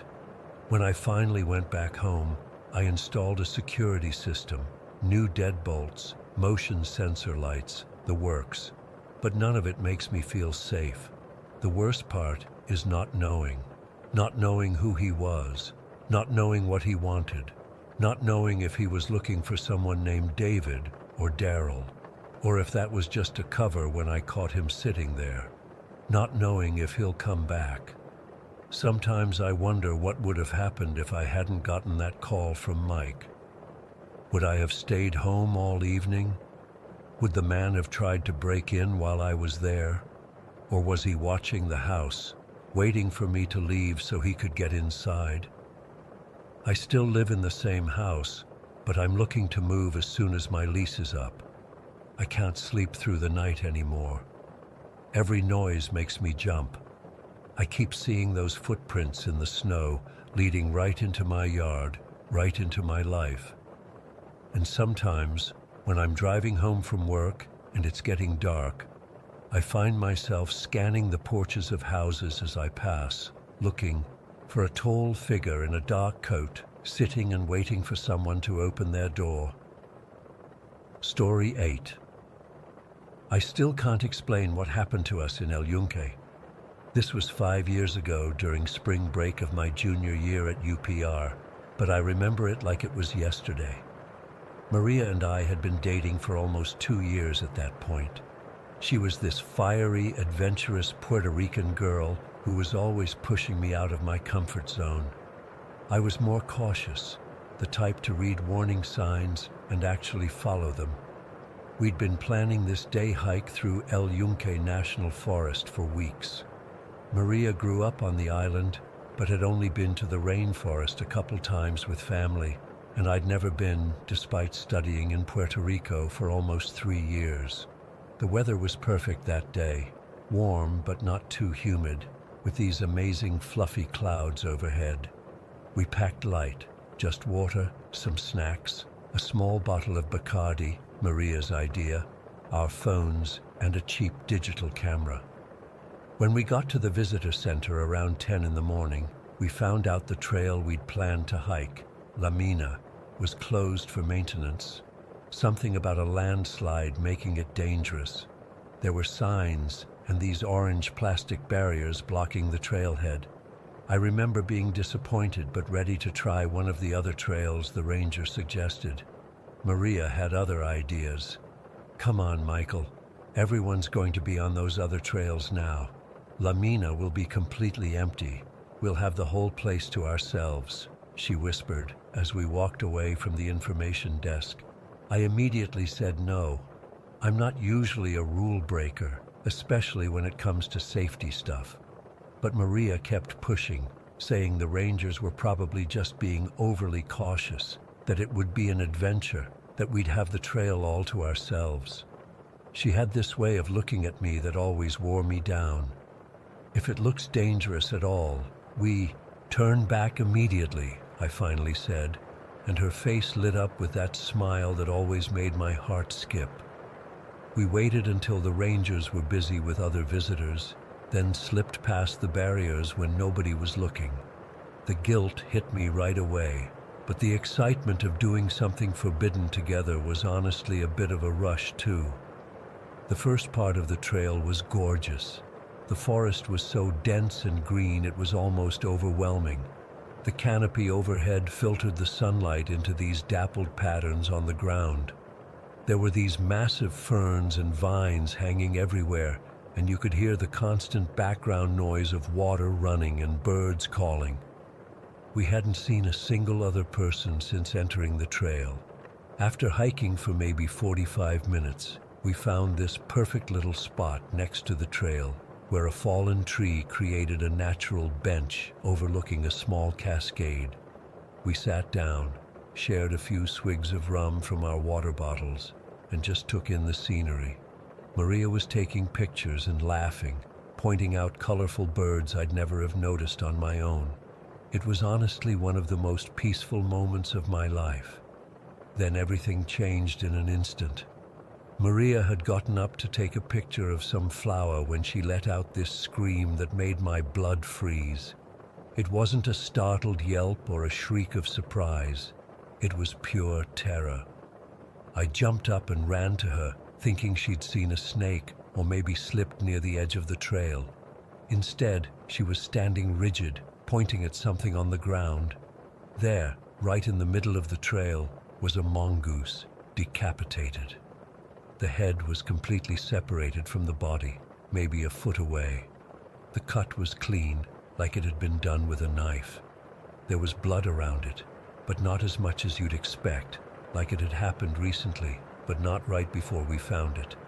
"What the fuck?" I whispered, pulling Maria back a few steps.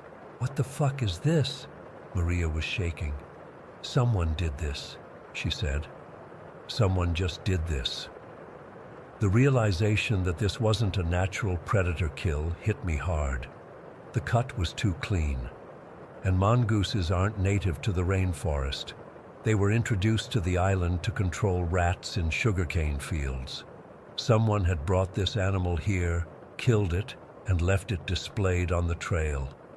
I remember looking around frantically, suddenly aware of how isolated we were. The forest that had seemed so peaceful now felt oppressive and watching. Every rustle in the vegetation made me tense up. "We should go back," Maria whispered, still staring at the dead animal. Part of me absolutely agreed, but another part thought that if we turned around now, we'd have to pass this spot again on the way back.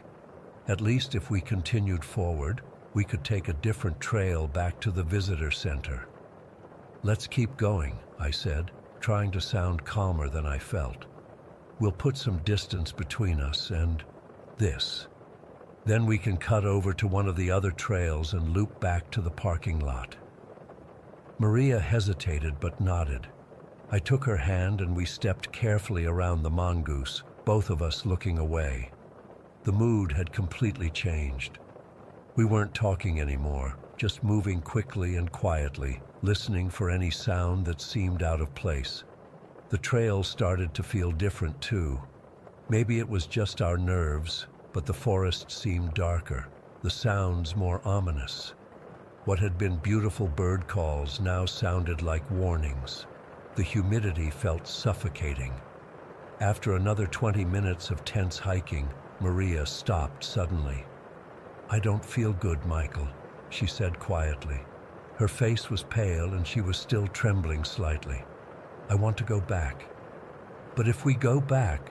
"I know, but I need to get out of here. Something doesn't feel right." She was right.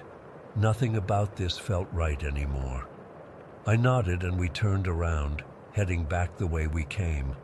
I tried to distract her with small talk as we walked, but neither of us could focus on conversation.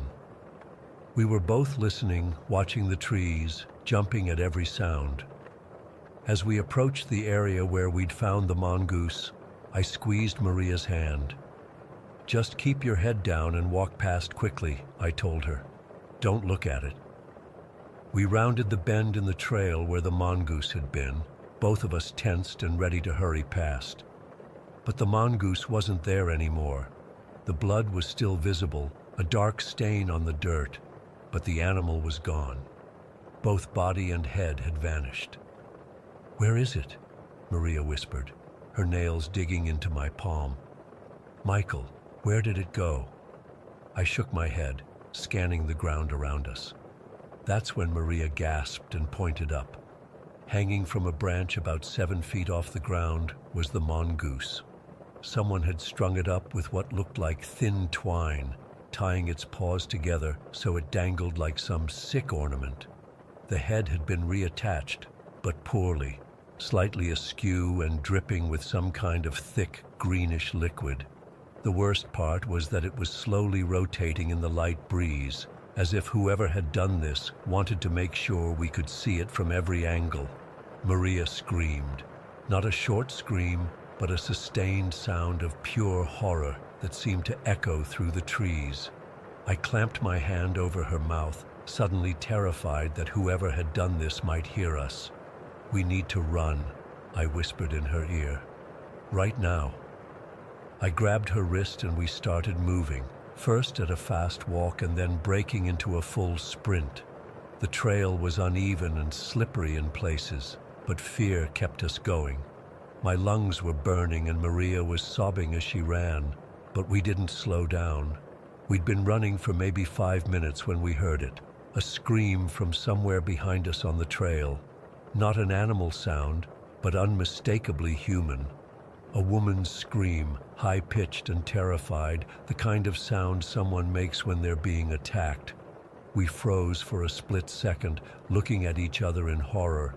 Then I pulled Maria forward again. "Don't stop," I gasped. "Just keep moving." By the time we reached the barrier at the trailhead, we were completely exhausted. We stumbled past the orange plastic barriers and collapsed onto the ground, gasping for breath. A park worker spotted us immediately and came storming over, furious that we'd ignored the closure signs. "There's someone back there," I managed to say between breaths. We heard screaming, and there was a dead animal. Someone killed it and hung it up. The worker's anger turned to concern. He radioed someone while I explained what had happened. Maria just sat silently beside me, staring at nothing, still trembling. They took us to a ranger station where we gave statements. I remember the rangers exchanging these looks when we described the mongoose, like they'd heard something similar before. They called the police, who asked us the same questions all over again. Did we see anyone else on the trail? Had we noticed any vehicles in the parking lot that seemed suspicious? Did we touch anything? Maria barely spoke throughout the whole process. She just kept shaking her head when they asked her questions directly. I don't know if she was in shock or just too scared to relive it by talking about it. They never told us what they found when they sent people to investigate. Maybe they thought we were just drunk college kids making up stories, even though we were clearly terrified. Maybe they didn't want to cause panic among tourists, or maybe they found something worse than what we saw and decided to keep it quiet. Maria and I broke up that summer. She never wanted to talk about what happened, and whenever I brought it up, she'd shut down completely. The experience changed something in her, or maybe between us. I don't know. I've been back to Puerto Rico since then, but I've never returned to El Yunque. I still think about that day all the time, about the mongoose with its head placed back on wrong, about the green, liquid. But mostly I think about that scream we heard on the trail, a human scream from someone we never saw. I don't know if they found whoever made that sound. I don't know if they caught whoever was doing those things to animals in the forest. I don't know if it's still happening. All I know is that sometimes I still wake up in the middle of the night thinking I can hear that scream echoing in my bedroom. And I wonder who it was, and if anyone ever found them, or if they're still there somewhere in the trees, watching and waiting for the next hikers who decide to ignore the warning signs. Story 9. I've never told this story to anyone outside my immediate family. Even now, typing this out, my hands are shaking a bit. But after all these years, I think I need to share what happened. Maybe someone else has experienced something similar. When my husband Mark got transferred to Pinewood, I wasn't thrilled about moving. We'd been happy in our old neighborhood, and George, my 9-year-old son, had good friends there. But Mark's new position came with better pay and benefits, and honestly, we needed that after the divorce. Yes, I said husband, and then divorce. Mark and I separated just 2 months after the move. He stayed in the city for work, while George and I remained in the house we'd just bought. George had always been good at making friends, sometimes too good. He had this habit of collecting the odd kids, the ones who didn't quite fit in.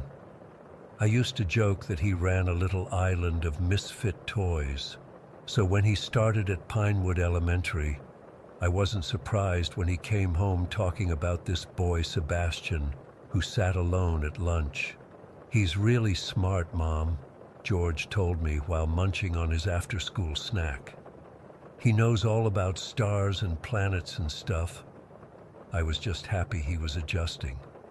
The first few weeks after Mark left had been rough on both of us. George had gone, quiet for a while, barely speaking during dinner. So this new friendship seemed like a positive sign. About a month into the school year, I got a call from the principal, Mrs. Harmon. My stomach dropped as soon as I saw the school's number on my phone. She asked me to come in for a meeting about an incident involving George. When I pressed for details, she just said it would be better to discuss in person. I remember sitting in that tiny chair in her office, feeling like I was the one in trouble. Mrs. Harmon explained that George had apparently hit another student, Sebastian, with an eraser during math class. The teacher had seen George with the eraser in his hand and Sebastian crying with a red mark on his cheek. "This isn't like George," I said immediately. "He's never been aggressive." Mrs. Harmon nodded sympathetically. "I understand, but we have a zero-tolerance policy for physical altercations. George will need to serve detention tomorrow." On the drive home, George sat silently in the back seat, picking at a loose thread on his backpack. "Want to tell me what happened?" I asked, trying to keep my voice neutral. "Sebastian lied," he said quietly. "He told me to play this game where we pass the eraser under the desk. Then when I did it, he grabbed it and hit himself with it and told the teacher I did it." I glanced at him in the rearview mirror. "Why would he do that?" George shrugged. "He said it would be funny." That night, I couldn't sleep. It bothered me that this kid had manipulated my son, but I also didn't want to be that mom who believes her child can do no wrong. I decided to call Sebastian's mother the next day. It took some digging to find her number. She wasn't in the school directory yet. Eventually, I got it from another mom whose daughter was in George's class. When I called, a woman answered on the first ring, as if she'd been waiting by the phone. "Hello?" Her voice was soft, almost timid. "Hi, is this Maggie? Sebastian's mom? This is Olivia Richardson, George's mother." There was a pause. "Yes, this is Maggie. Is everything okay?" I explained about the incident, trying to be diplomatic. "I'm not saying George didn't do it, but he says Sebastian tricked him into a game and then blamed him." To my surprise, Maggie sighed heavily. "I'm so sorry. Sebastian he sometimes does things like this. He's a good boy, really, but he has difficulty with making friends appropriately." Her candor caught me off guard. I'd expected defensiveness, not this immediate acceptance of blame. Maybe the boys just got off on the wrong foot, I suggested. George actually really liked Sebastian before this happened. Oh, that's wonderful to hear, Maggie said, her voice brightening. Sebastian talks about George all the time. He doesn't usually connect with other children so easily. We chatted for a bit longer, and Maggie suggested having George over for a sleepover that weekend. It might help them work through this misunderstanding, she said. I hesitated, but eventually agreed. George was excited about the sleepover, seemingly having forgotten the eraser incident already. Saturday evening, I drove George to Sebastian's house. It was at the end of a cul-de-sac, a modest two-story with peeling paint and overgrown shrubs. Not at all what I'd expected in our otherwise well-maintained suburb. Maggie greeted us at the door. She was thin with dark circles under her eyes, but had a warm smile. Sebastian stood slightly behind her, not making eye contact. "Thank you for bringing him over," Maggie said. "The boys are going to have so much fun." I knelt down to George's level. "Be good, okay? Call me if you need anything." He nodded and followed Sebastian into the house. As I turned to leave, Maggie touched my arm. "Olivia, I just want you to know, Sebastian really is trying. He has some challenges, but he's working on them." I smiled reassuringly. All kids go through phases. I'm sure they'll be fine.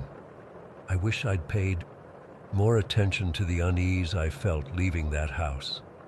Maybe I would have taken George home right then. The next morning I picked George up around 10. He was unusually quiet in the car. "Did you have fun?" I asked. "Kind of," he mumbled. "Just kind of." "What did you guys do?" "Played video games, watched a movie." He was looking out the window, not at me. "Was Sebastian nice to you?" George hesitated. "Most of the time." I waited for him to elaborate, but he didn't. When we got home, he went straight to his room. Later that afternoon, I found him sitting on his bed, hugging his knees to his chest. "George, what's wrong? Did something happen at Sebastian's?" He looked up at me, and I could see fear in his eyes. "Mom, Sebastian is weird." I sat down beside him. "Weird how?" George took a deep breath. "I woke up in the middle of the night to use the bathroom. The door was closed, but there was light coming from underneath. I knocked, but nobody answered. So I opened it a little bit to see if anyone was in there." He stopped, his hands fidgeting with his bedspread. "And?" I prompted gently. Sebastian was standing in front of the mirror.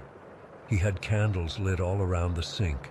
He was talking to his reflection, but not like normal talking to yourself. He was having a conversation, like his reflection was answering him back. A chill ran down my spine. What was he saying? He kept calling himself Mr. Jim. He was saying stuff like, "Yes, Mr. Jim, I understand," and "No, Mr. Jim, I won't tell."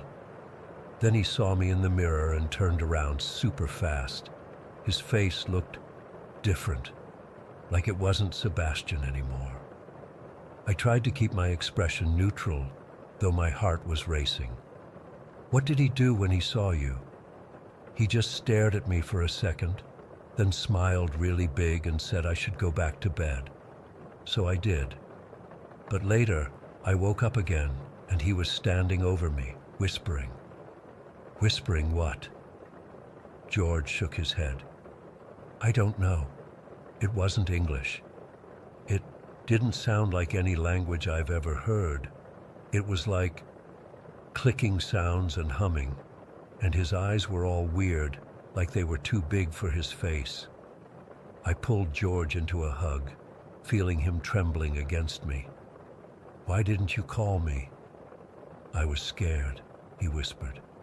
And in the morning, Sebastian acted totally normal, like nothing happened. He even made me pancakes. I called Maggie that afternoon. After several rings, she answered, sounding exhausted.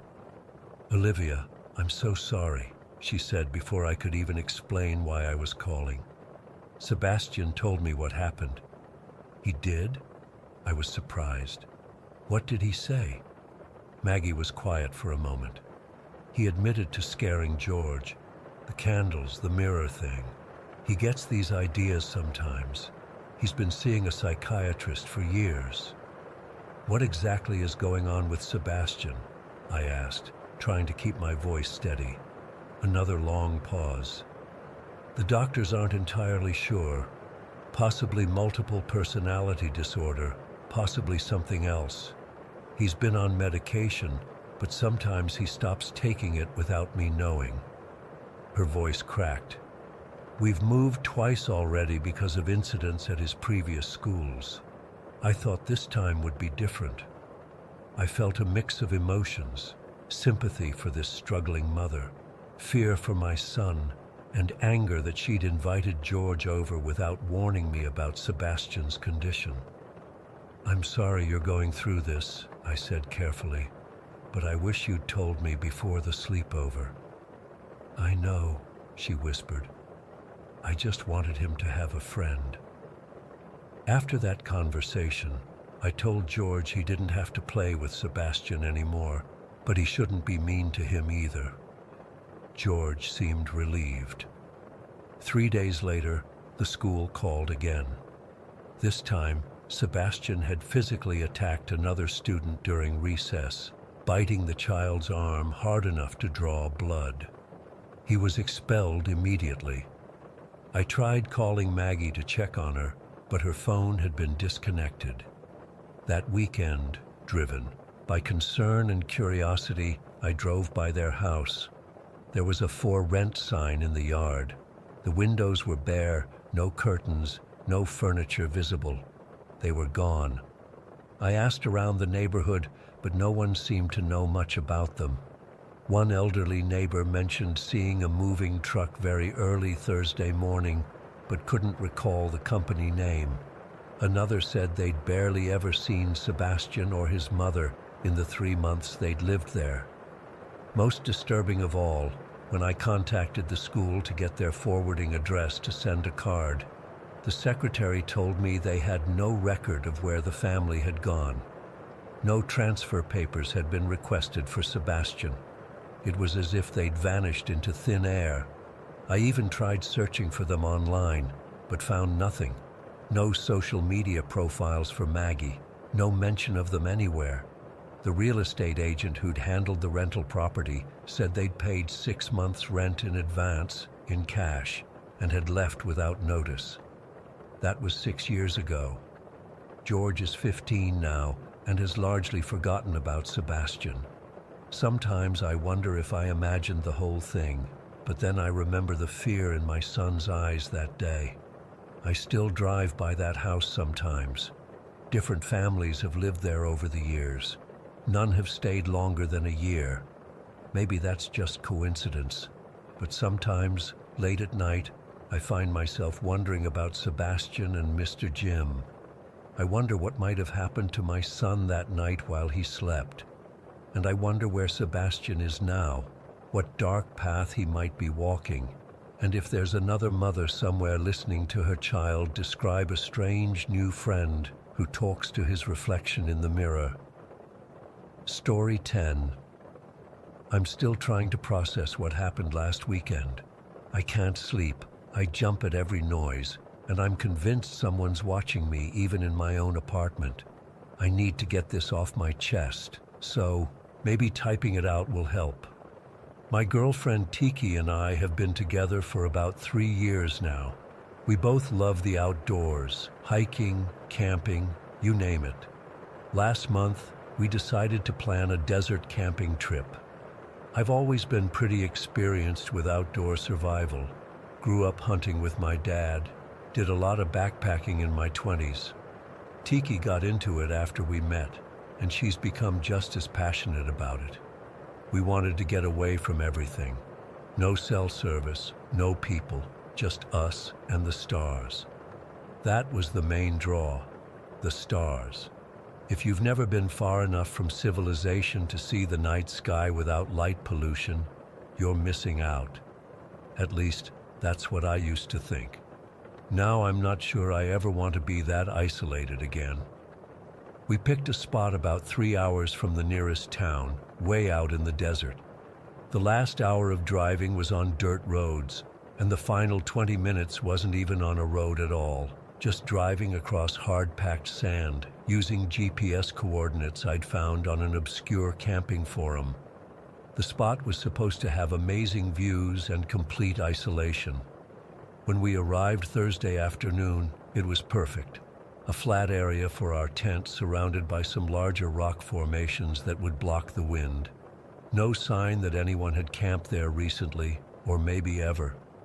I remember feeling so satisfied as we set up our tent, unpacked our gear, and gathered some scrub for a small fire.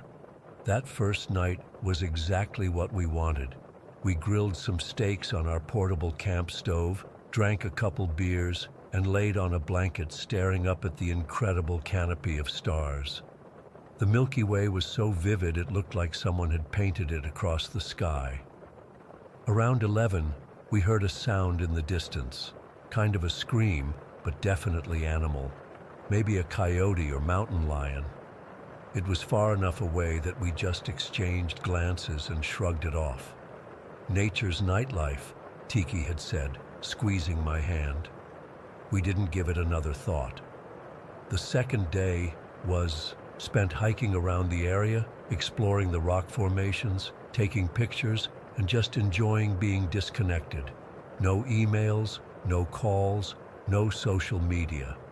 That night was another perfect one, slightly cooler, so we kept the fire going a bit longer. We heard that scream again, same time, still distant. I remember thinking it was odd that it would happen at the same time 2 nights in a row, but again, we didn't worry about it. We were in their territory after all. Then came Saturday night. Everything changed. We'd had another great day, finished dinner around 8, and crawled into our tent around 10. I fell asleep almost immediately. Something about the desert air just knocks me out. I'm not sure how long I'd been asleep when I woke up to the sound of footsteps. Not animal footsteps, human footsteps, slow, deliberate, circling our tent. My eyes shot open, but I didn't move. Tiki was still asleep beside me. The footsteps continued, and I felt my heart hammering so hard I was afraid it would wake her up. The steps stopped right outside the entrance to our tent. Then came the light. At first, it was just a dull orange glow through the fabric of the tent. Someone was standing right there with some kind of light source. I reached over and grabbed Tiki's arm, squeezing hard to wake her without making noise. She stirred, looked at me confused, then followed my gaze to the silhouette on the tent wall. The shape wasn't moving, just standing there, holding something that gave off that orange light. Seconds felt like hours. I was trying to formulate a plan. Our car keys were in my backpack at the foot of the sleeping bag. My knife was in my pants pocket, which I'd left just inside the tent door, too close to the silhouette. Then suddenly, the orange glow got much, much brighter. The tent fabric began to smoke, and I realized with horror what was happening. They were setting our tent on fire. "Get up! The tent's on fire!" I screamed, all thoughts of staying quiet gone. We scrambled for the tent zipper, but the fire was spreading fast. The synthetic material of our tent ignited quickly, and within seconds, flames were licking at the roof of the tent. I managed to get the zipper open and push Tiki out first. As we tumbled onto the sand, I looked around frantically for our attacker, but couldn't see anyone. The fire was consuming our tent rapidly.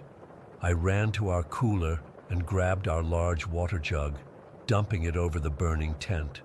It helped control the flames, but half our tent was already destroyed. Tiki was in shock, standing there in her pajamas, staring at our burning shelter. I grabbed her hand. "We need to get out of here now," I said, my voice shaking. "Grab what you can. We're going to the car." We stuffed what we could salvage into our backpacks, our phones, wallets, my knife, a flashlight. The car was parked about 400 yards away, beyond a small ridge. We'd chosen the spot specifically because we couldn't see the car from our campsite. It ruined the wilderness experience. Now I was cursing that decision. It was around 2 in the morning, pitch black except for the dying embers of our tent and the beam from our single flashlight.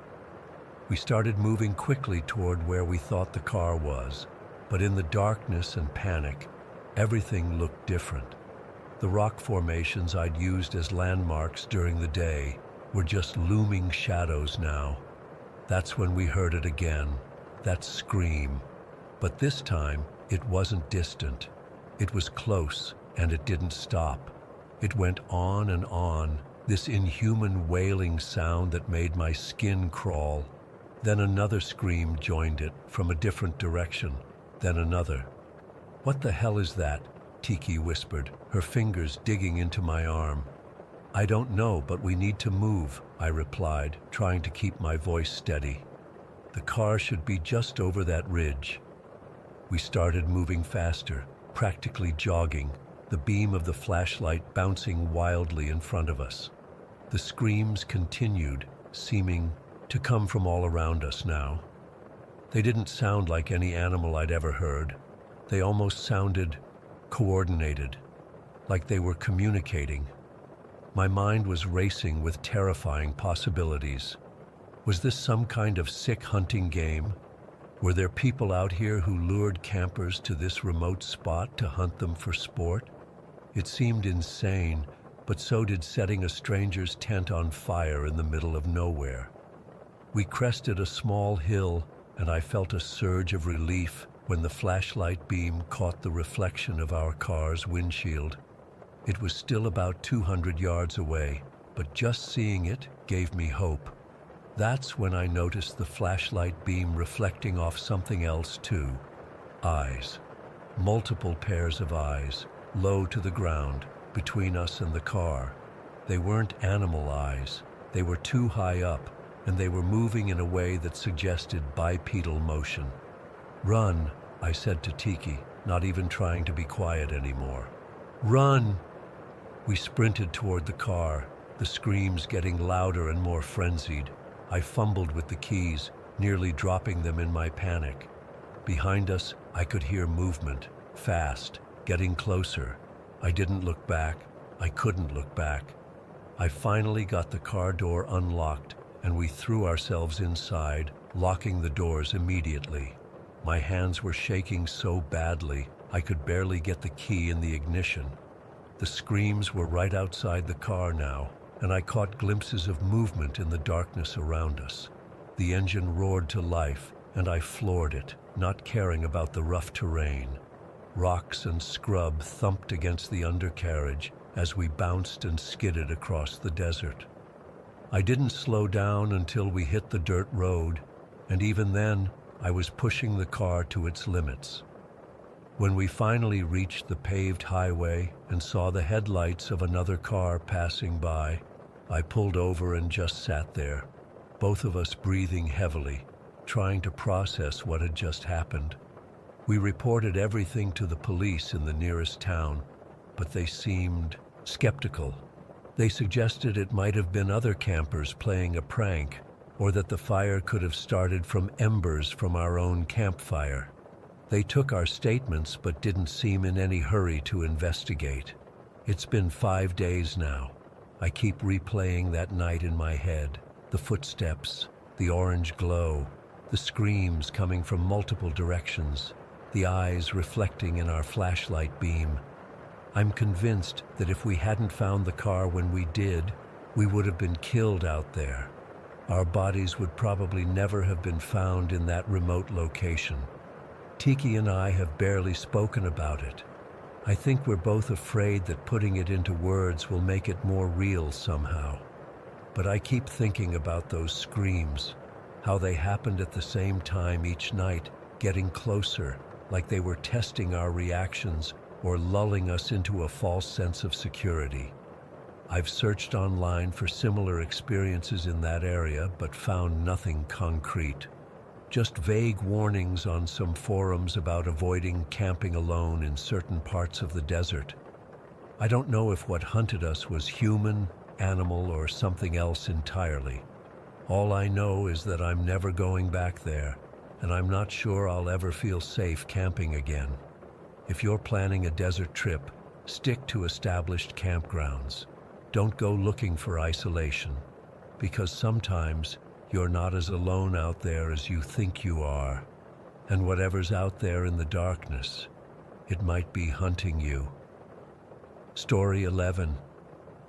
I still get goosebumps thinking about that night in Wave Haven last summer. It's been 8 months, but I can't shake it. I've never been able to use a public bathroom since without checking every stall first and making sure the main door isn't lockable from the outside. So me and 4 of my college buddies rented this cheap Airbnb near the beach for Memorial Day weekend. It was this run-down little place about 3 blocks from the water. But hey, we were 22 and just wanted somewhere to crash between partying and hanging at the beach. The kind of place with mismatched furniture and that weird smell vacation rentals get when they're cleaned too quickly between guests. Saturday was our last night there. We'd spent the whole day at the beach, then grabbed some beers and hot dogs and made a bonfire down by the water. Nothing crazy, just hanging out, drinking, laughing about stupid college stories. By around midnight, the fire was dying down and everyone was getting tired. I'd had maybe 5 or 6 beers over several hours. Not wasted, just buzzed enough to feel good. When everyone decided to head back to the Airbnb, I wasn't ready to call it a night. The weather was perfect, that warm ocean breeze that's not too hot or cold. I told my friends I wanted to walk off my buzz a bit before coming back. They tried to convince me to come with them, but I insisted I'd be fine. Looking back, I wish I'd listened to them. The boardwalk was practically deserted. Just a few lights still on at closed food stands, and those string lights they keep up year-round. It was peaceful, you know? Just me and the sound of waves crashing. I remember feeling this weird sense of freedom walking alone, like I was the only person left in this tourist town. I must have walked for about 20 minutes when I realized I really needed to pee. All those beers catching up to me. I looked around, but everything was closed. The only option was this public restroom at the far end of the boardwalk. Even from a distance, I could tell it was one of those old concrete buildings that looks like it was built in the 70s and never properly renovated. As I got closer, I remember thinking how isolated it seemed. It sat between 2 closed seasonal shops, set back a bit from the main path. There was a single yellow light above the entrance, with moths circling it. The men's room door had this faded blue paint peeling off it. The moment I pushed open that door, the smell hit me, this overwhelming bleach scent that was clearly trying to mask something worse underneath. You know when a place smells too clean? Like someone's hiding something? That's what it was like. The fluorescent lights flickered, making this faint buzzing sound. 3 sinks lined one wall, 2 with visible rust stains, 4 stalls on the opposite wall, and 2 urinals. I decided to use the stall furthest from the door. Don't ask me why, just one of those automatic decisions. The stall door was covered in the usual graffiti, and the lock was this flimsy metal thing that didn't inspire much confidence. I remember noticing there wasn't any toilet paper and thinking, great, just my luck. I'd been in there maybe 30 seconds when I heard the main bathroom door creak open, slow, deliberate, then footsteps. But they weren't normal footsteps. They didn't follow a straight path like someone walking to a urinal or stall. They circled around, sometimes fast, sometimes slow. Sometimes they sounded like they were coming from multiple directions at once, which I initially chalked up to the echo in there or my slightly buzzed state. The footsteps eventually stopped somewhere near the sinks. Then nothing. Complete silence. I finished up quickly, feeling suddenly very sober and increasingly uncomfortable. When I tried to open my stall door, it wouldn't budge. I pushed harder, thinking maybe it was just stuck, but it felt like something, or someone, was holding it shut from the other side. My heart started racing. I called out, "Hey, is someone there?" No response, just silence. I waited a few seconds, trying to stay calm, telling myself I was overreacting. Then I backed up as far as I could in that tiny stall and rammed my shoulder against the door. It gave way slightly, enough that I could feel whatever resistance was there yielding. I backed up again and hit it harder. This time it flew open. Just as I stumbled out, I caught a glimpse of the main bathroom door swinging shut, like someone had just rushed out. I stood there for a second, catching my breath, looking around. The bathroom appeared empty. All the stall doors were open except the one I'd been in. No one at the urinals. No one by the sinks. I practically ran to the exit door, grabbed the handle, and nothing. It wouldn't turn. I tried again, harder this time, jiggling it frantically. It was locked or jammed somehow. That's when real panic set in. I was trapped in this disgusting public bathroom in the middle of the night, on a nearly deserted boardwalk, with someone who had just tried to keep me locked in a stall and had now apparently locked me in the entire bathroom. I pulled out my phone, 2% battery and barely any signal. Of course, that's when I heard it, a slight shuffling sound from one of the stalls behind me. I turned slowly, staring at the row of supposedly empty stalls. All the doors were open, but as I looked more carefully, I realized I couldn't see any feet under one of the partitions. Someone was standing on a toilet to hide themselves from view. My mouth went completely dry. I looked around desperately for another way out.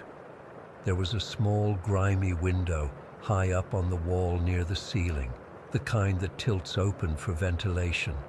It looked barely big enough for a person to squeeze through, but it was my only option. I climbed onto one of the sinks, praying it wouldn't tear from the wall under my weight. It creaked horribly but held.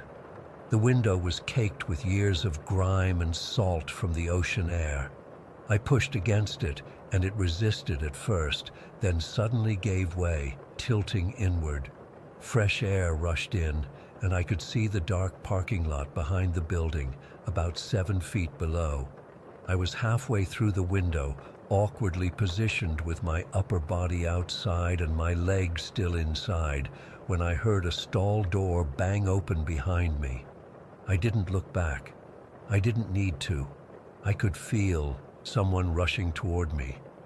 I pushed myself through that window with every ounce of strength I had, scraping my back raw against the frame. I fell hard onto the pavement below, landing awkwardly on my knee. The pain was immediate and intense, but adrenaline took over. As I scrambled to my feet, I glanced up at the window and saw a face looking down at me. It's hard to describe what was so wrong about that face. It was a man, probably around 50, but with this strange, ageless quality. His skin was unnaturally pale under the fluorescent lights, almost bluish. His eyes seemed too wide, too alert. But what really got to me was his expression, this bizarre mix of anger and disappointment, like I'd ruined something he'd been planning for a long time. I ran. Despite my injured knee, I ran faster than I ever have in my life, across that empty parking lot, back toward the boardwalk, toward lights and potential people. I didn't stop until I reached a closed ice cream shop where I could see an employee inside cleaning up. I pounded on the door until the startled teenager inside let me in. My phone died right after I called the police. The kid working there let me use their phone to call my friends, who showed up before the cops did. When the police finally arrived, they took my statement and checked out the bathroom. They found scratch marks around the door handle where someone had tampered with it to make it lock from the outside. But there was no sign of the man. The cops said without security cameras in the area, apparently the town had been meaning to install some, but never got around to it. And with me leaving town the next day, there wasn't much they could do beyond filing a report and increasing patrols in the area. I've spent months trying to make sense of what happened. Who was this guy? Had he followed me from the bonfire? Or was he just waiting there for anyone unlucky enough to walk in? How long had he been doing this? What would have happened if I hadn't gotten out? Sometimes I tell myself I overreacted, that maybe it was just some homeless guy looking for shelter who got scared when I noticed him. But then I remember the calculated way those footsteps moved around the bathroom, how deliberately the main door was locked, how he hid himself in that stall. This wasn't random. This was someone who knew what he was doing. I still have nightmares about that face looking down at me from the window, about what might have happened if I'd been a little slower, a little more drunk, a little less lucky. I've never gone back to Wave Haven, and I never will. Some places just stay with you for all the wrong reasons. Story 12. I still can't believe what happened to us at Willow Lake that summer. It's been 3 years, but I get chills thinking about it. I've never posted about this before, but I need to get this off my chest, and maybe someone here has experienced something similar. My dad had this small cabin near Willow Lake that belonged to my grandfather. We'd go there every summer, me, my 2 younger sisters, Emma and Lily, and Dad. Mom stopped coming after the divorce, so it was just the 4 of us. The cabin was really isolated, which we used to think was awesome. No neighbors for miles, no other campers, just wilderness. Now that isolation seems terrifying. That particular summer started off normal. We arrived on a Friday afternoon in July. The cabin was exactly as we left it the year before, musty, with cobwebs in the corners, and that familiar smell of pine and old wood. Dad always joked that spiders were our summer roommates. We spent the first evening cleaning, unpacking, and setting up our stuff for the week ahead. The next day was perfect, sunny but not too hot. Dad suggested we take the inner tubes to the lake. We had these old black truck inner tubes we'd float around on. The lake wasn't huge, but it was deep and crystal clear. You could see straight to the bottom near the shore. That morning, there was this mist hanging over the water. It wasn't unusual for Willow Lake. Mornings were often foggy until the sun burned it away. Dad stayed at the cabin to fix some loose boards on the deck while I took my sisters to the lake. Emma was 15, Lily 13, and I was 17 at the time. We were floating maybe 30 feet from shore. I remember being half asleep on my tube, trailing my fingers in the cold water, when I heard Emma whisper, "What is that?" I lifted my head and saw both my sisters staring toward the opposite shore, about 100 yards away. The mist was thicker over there, so at first I didn't see anything. "There's something on the shore," Lily said, her voice shaking. I squinted and finally saw what they were looking at. Through the mist, there was this pale shape at the water's edge. My first thought was that it was a dog, maybe a stray or someone's pet that had wandered off. But something felt off about it. The proportions weren't right. We all went quiet, just watching. Then the thing stood up. It didn't stand like a normal animal. It was jerky, unnatural, like someone had grabbed a puppet and yanked it upright.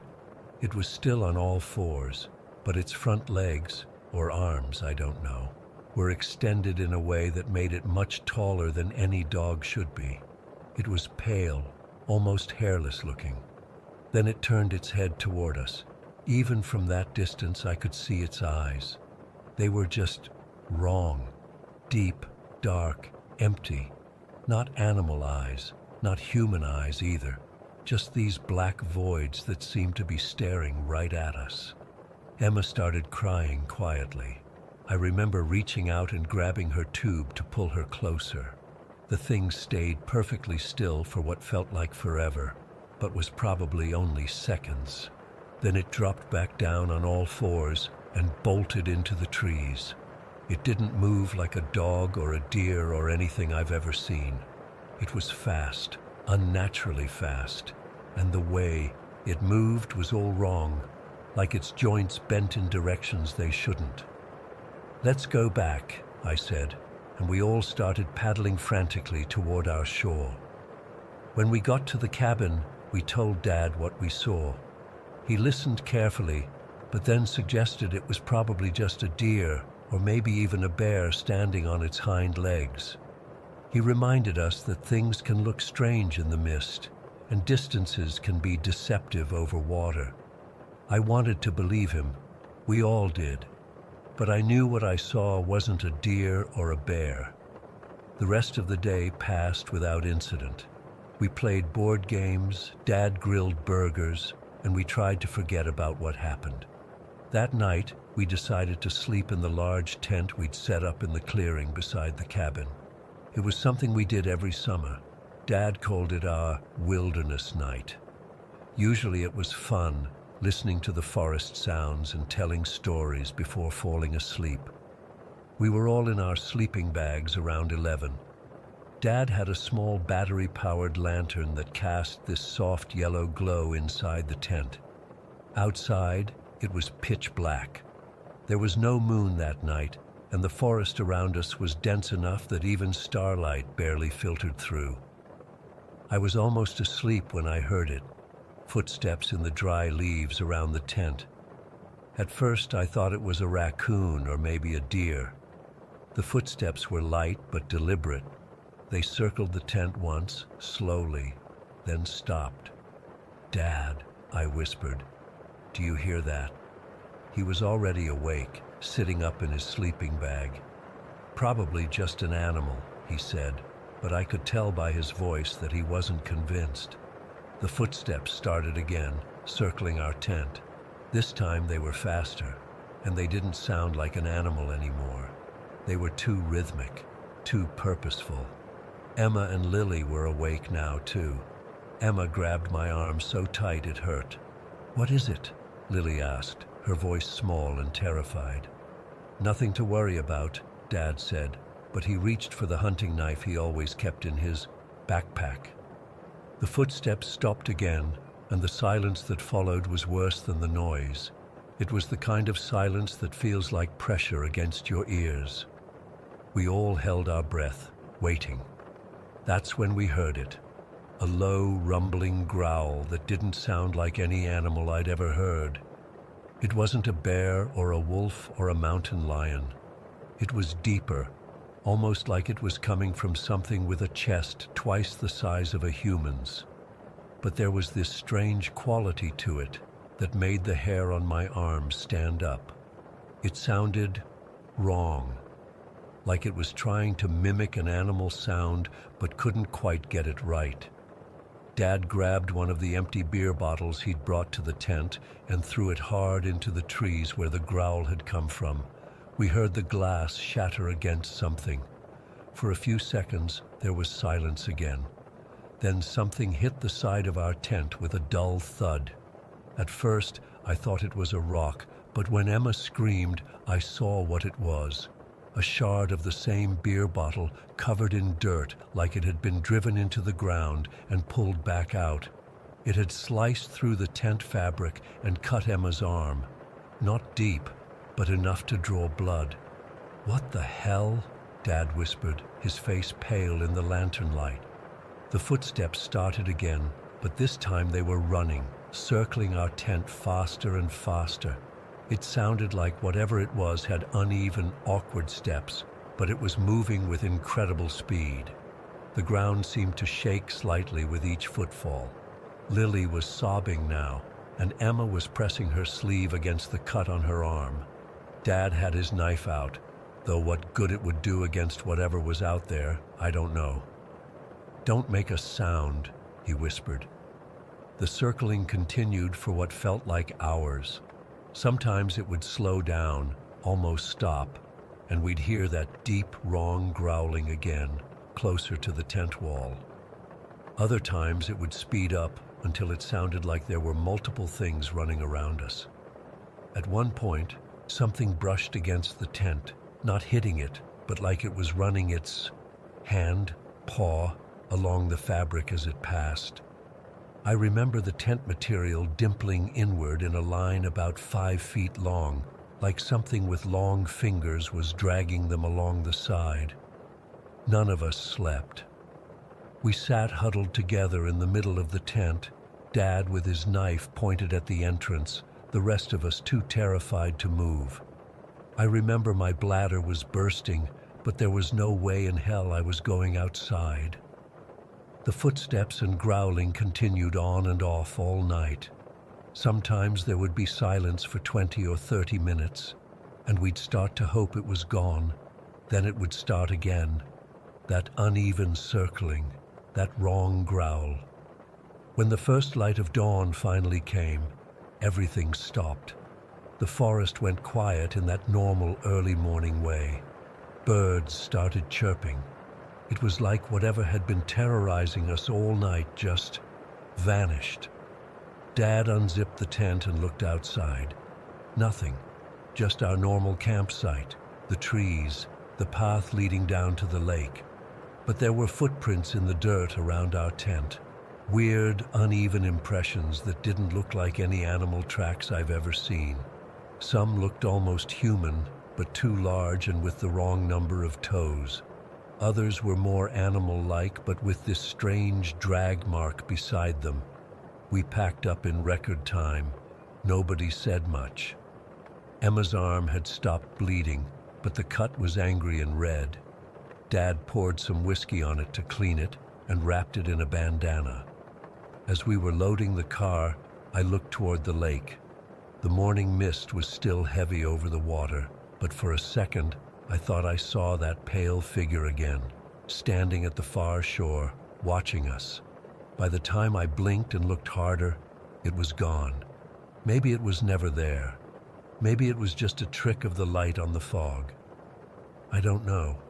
We never went back to Willow Lake. Dad sold the cabin the following year to some guy who wanted a hunting retreat. I sometimes wonder if I should have warned him about what happened, but what would I even say? Hey, there's some kind of monster that circles tents and throws glass at people. Emma still has the scar on her arm. It healed weird, raised and slightly darker than the rest of her skin. Lily refuses to go camping anywhere now. Dad doesn't talk about that night. I've looked into local legends about Willow Lake since then, but never found anything specific. Some vague stories about people going missing over the years, but nothing concrete. No descriptions of pale creatures with black eyes. I still don't know what it was. Some kind of animal? A person playing a sick joke? Something else entirely? All I know is that it was real. It was there. And to this day, the sound of footsteps circling in dry leaves makes my heart race. Story 13. I still get chills thinking about what happened that night in 2013. It's been over a decade now, but I can recall every detail like it was yesterday. I had just moved to Providence, Rhode Island, with my 4-year-old daughter, Lily. It was supposed to be our fresh start. I'd landed a better-paying job at an insurance company, and after a messy divorce, I was ready to build something new for us. The townhouse we found was perfect, spacious, affordable, and in what seemed like a decent neighborhood. Nothing fancy, but it had a small backyard where Lily could play, and the monthly payments were within my budget as a single mom. Our neighbor on the adjoining side was this sweet elderly gentleman named Ben. He must have been in his 70s, always wearing these old-fashioned suspenders and greeting us with a warm smile whenever we crossed paths. Ben would sometimes bring over homemade cookies for Lily and ask how we were settling in. He lived alone and mentioned his wife had passed away a few years back. He seemed like the grandfather figure I never had growing up, and I felt safer knowing someone kind lived next door. I wasn't naive, though. A couple blocks over, things got rough pretty quickly. There had been some break-ins reported in the area over the previous months, but nothing on our specific street. I figured we were okay, especially with the deadbolts I had installed right after moving in.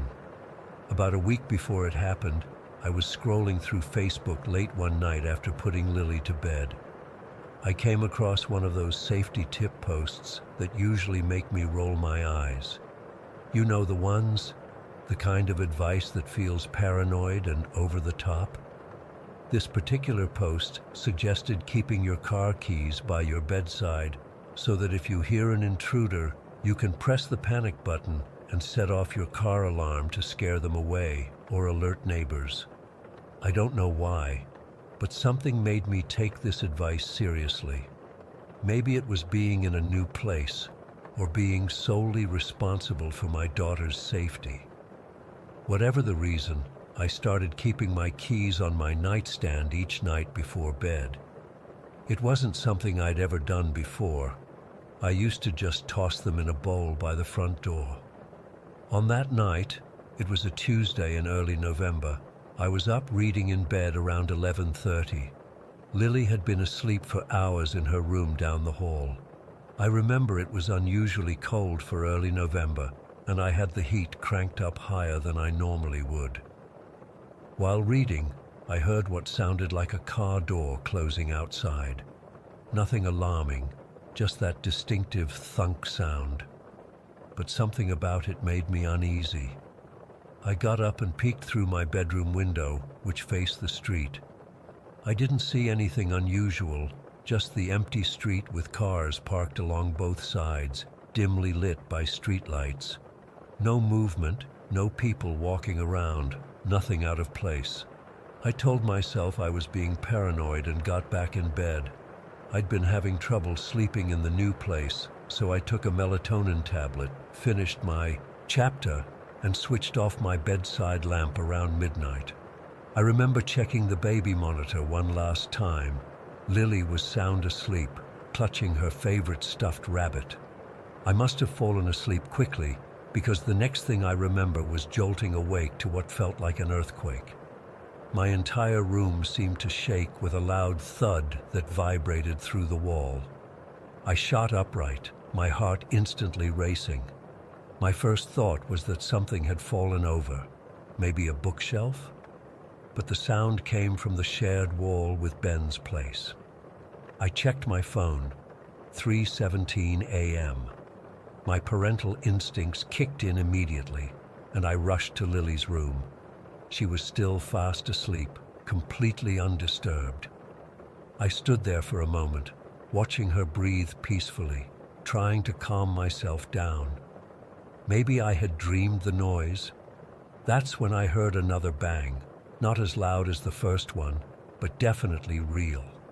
It sounded like something heavy hitting the floor, and again, it seemed to be coming from Ben's side of the townhouse.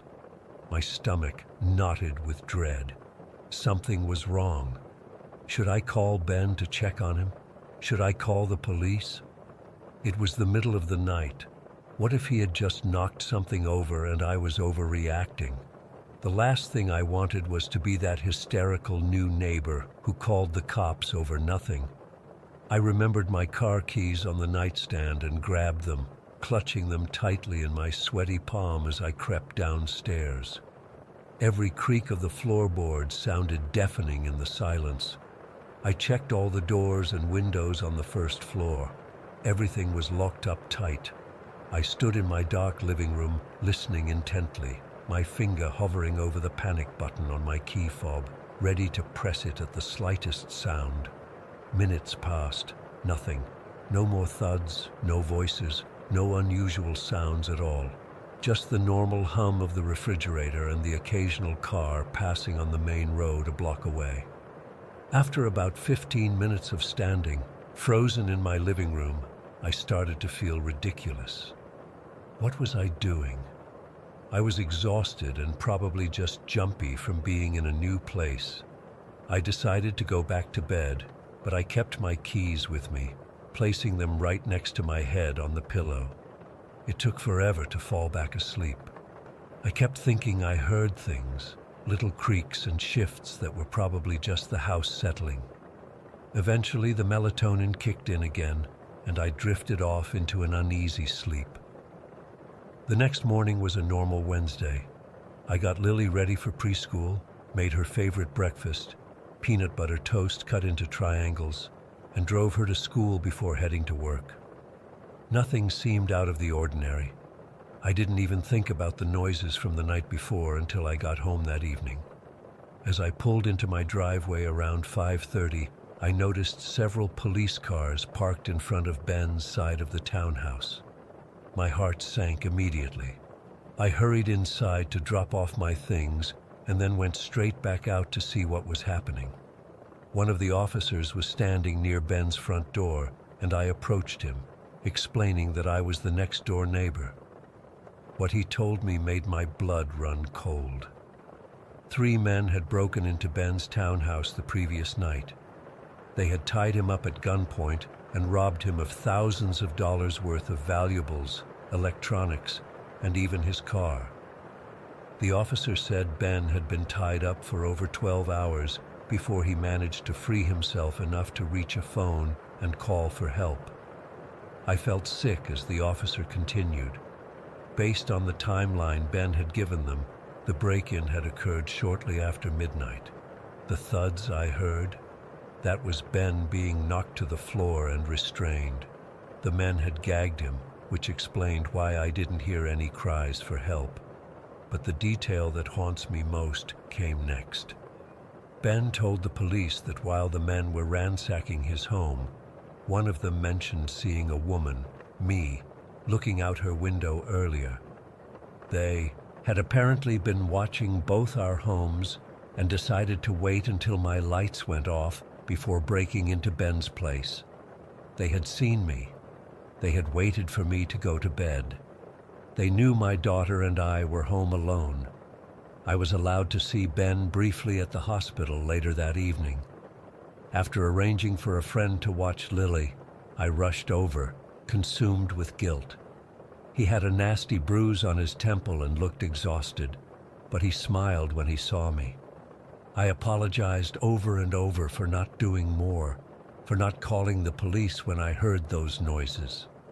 What he said next broke my heart. While he was tied up, terrified and in pain, he said he kept thinking about how grateful he was that it wasn't me and my little one who had to experience this trauma. Here was this man who had just gone through something horrific, and he was thinking about our safety. The police never caught the men who did this. They found Ben's car abandoned in a parking lot about 20 miles away, wiped clean of fingerprints. The detective told me these were likely experienced criminals who knew exactly what they were doing. I bought a taser and mace the very next day. I installed a security system with cameras. I practiced what I would do if someone broke in. For months afterward, I would wake up in a cold sweat, convinced I heard someone in the house. What haunts me most is the randomness of it all.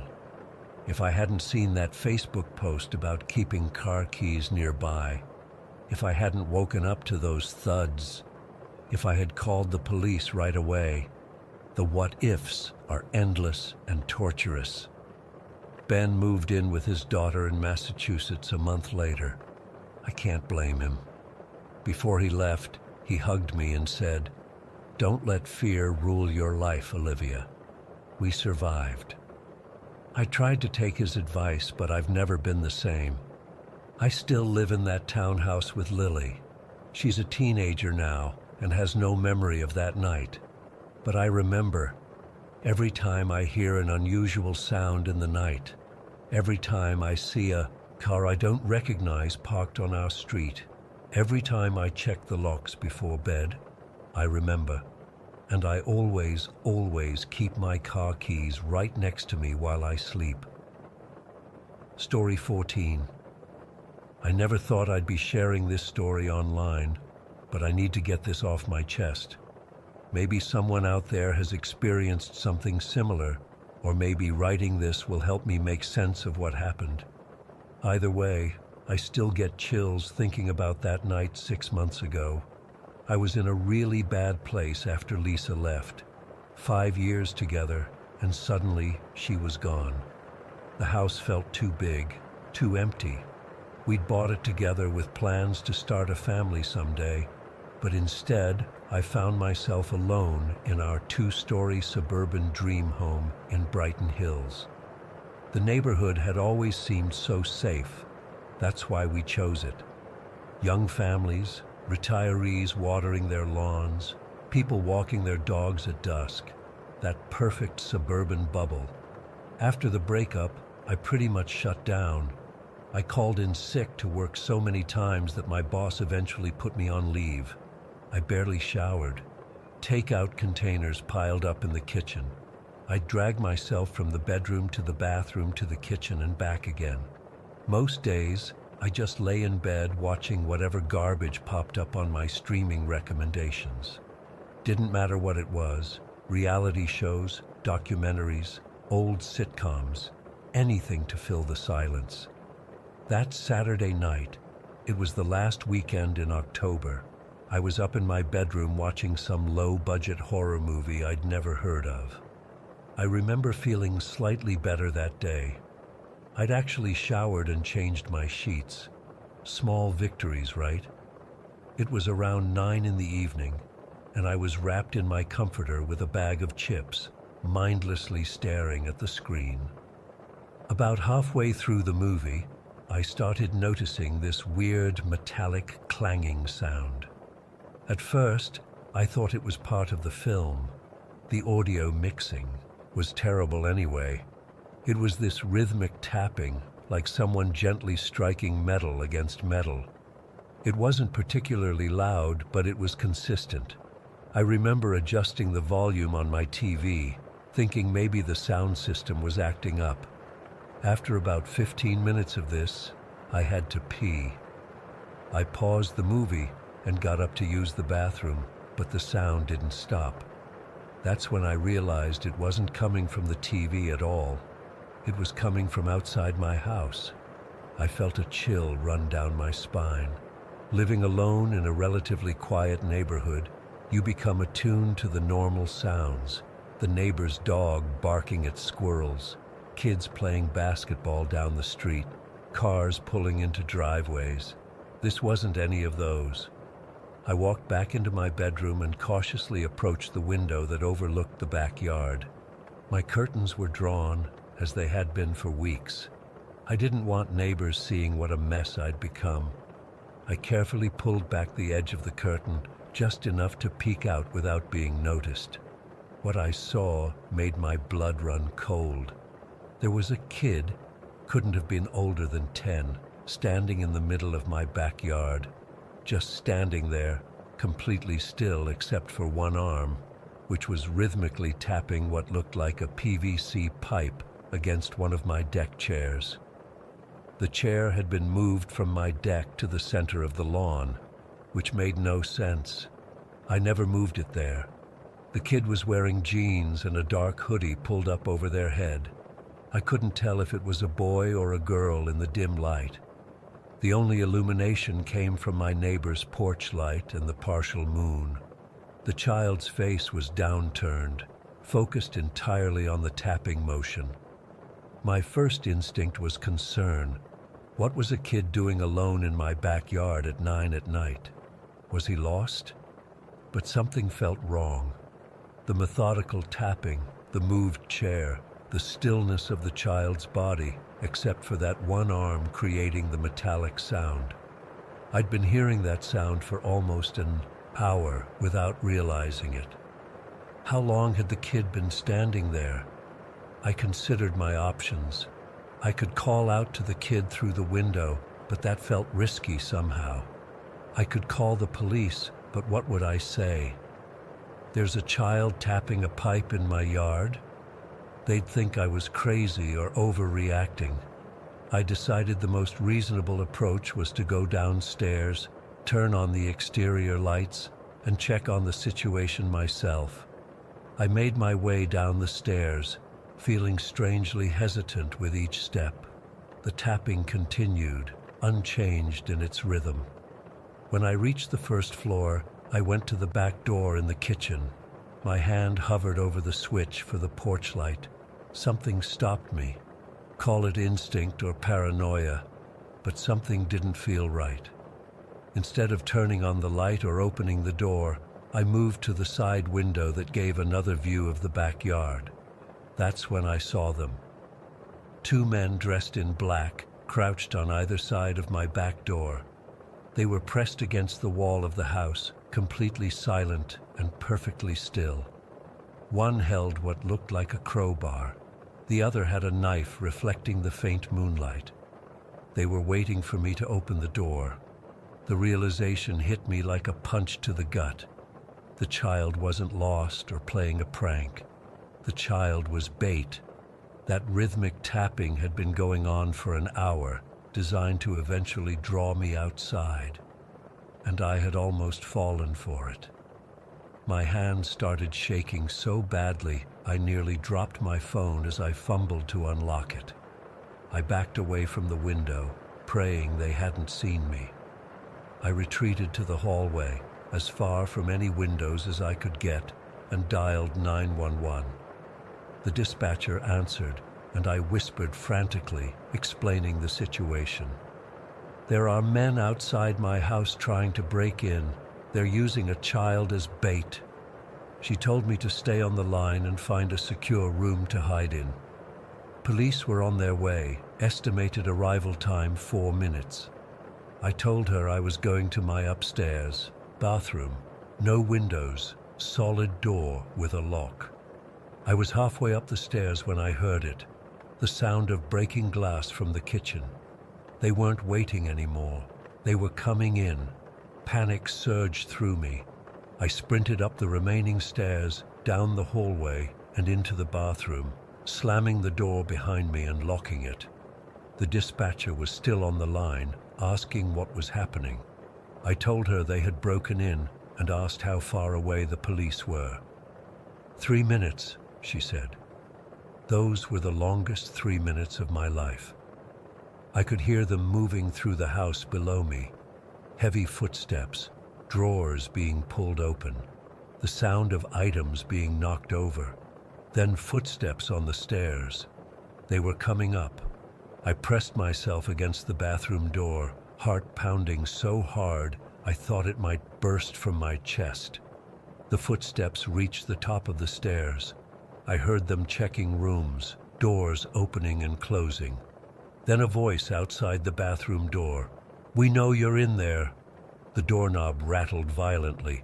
I yelled out, "The police are on their way. They'll be here any second." There was a pause, then a heavy impact against the door that made it shudder. They were trying to kick it down. Another impact. The frame cracked slightly. I was sobbing into the phone now, begging the dispatcher to hurry the police. Then, faintly in the distance, I heard sirens. The men must have heard them too because the kicking stopped. There were hurried whispers I couldn't make out, then the sound of rapid footsteps heading back down the stairs. By the time the police arrived 2 minutes later, the men were gone. So was the child. The officers searched the entire property and surrounding area, but found nothing. The back door window had been smashed, and there were footprints in the soft soil of my garden beds, but no other evidence. No fingerprints, no DNA, nothing that could identify who had tried to get to me.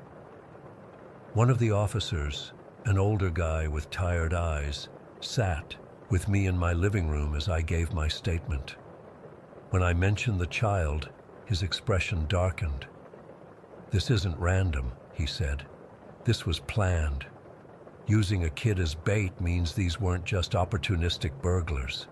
They targeted you specifically." That thought haunted me more than anything else. Why me? Was it because they knew I was alone and vulnerable after Lisa left? Had they been watching me? How long had they been planning this? And what about that child? The officer suggested the kid might be related to one of the men, or possibly even coerced or trafficked.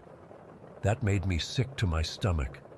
I kept picturing that small figure standing motionless in my yard, tapping away with mechanical precision. I couldn't stay in the house after that. I packed some essentials and checked into a hotel for a week, then stayed with my brother until I could find a new place. I installed security cameras, motion detector lights, and an alarm system at my new apartment. I started therapy. I got back to work. Life slowly returned to something resembling normal. But I still think about that night. I still wake up sometimes, hearing that metallic tapping in my dreams. I wonder about that child and if they're safe. I wonder if those men targeted anyone else after me, or if they had targeted others before. I wonder if they're still out there, watching and waiting. The police never found them. The case is technically still open, but I know it's at the bottom of some detective's pile. No one was hurt. Nothing valuable was stolen. Just another attempted break-in in the statistics. But I know it was more than that. It was calculated. It was patient. And if I hadn't looked out that side window before opening the back door, I don't like to think about what would have happened to me. So I'm sharing this as a warning. Trust your instincts. Be aware of unusual sounds, even if they seem innocent. And remember that sometimes the most unsettling threats don't announce themselves with a bang. They announce themselves with a quiet, persistent tapping designed to lure you right where they want you. Story 15. I still can't shake what happened at Chingasa last year during quarantine. I've been trying to make sense of it for months, but I just can't find a logical explanation. I'm writing this down, hoping someone might have experienced something similar or can offer some insight, because honestly, I'm still freaked out. It was my 25th birthday, and after being stuck inside for what felt like forever during lockdown, my friends and I were desperate to get out of the city. Colombia had just started easing restrictions, and I convinced my 3 closest friends, Ana, Diego, and Camila, to drive with me to Chingasa National Reserve outside of Bogotá. I'd been there once before with my family when I was younger and remembered it being beautiful, with rolling Paramo landscapes and these incredible lagoons. We left Bogotá early that morning, around 6, with the car packed full of food, drinks, and a small cake Camilla had baked for my birthday.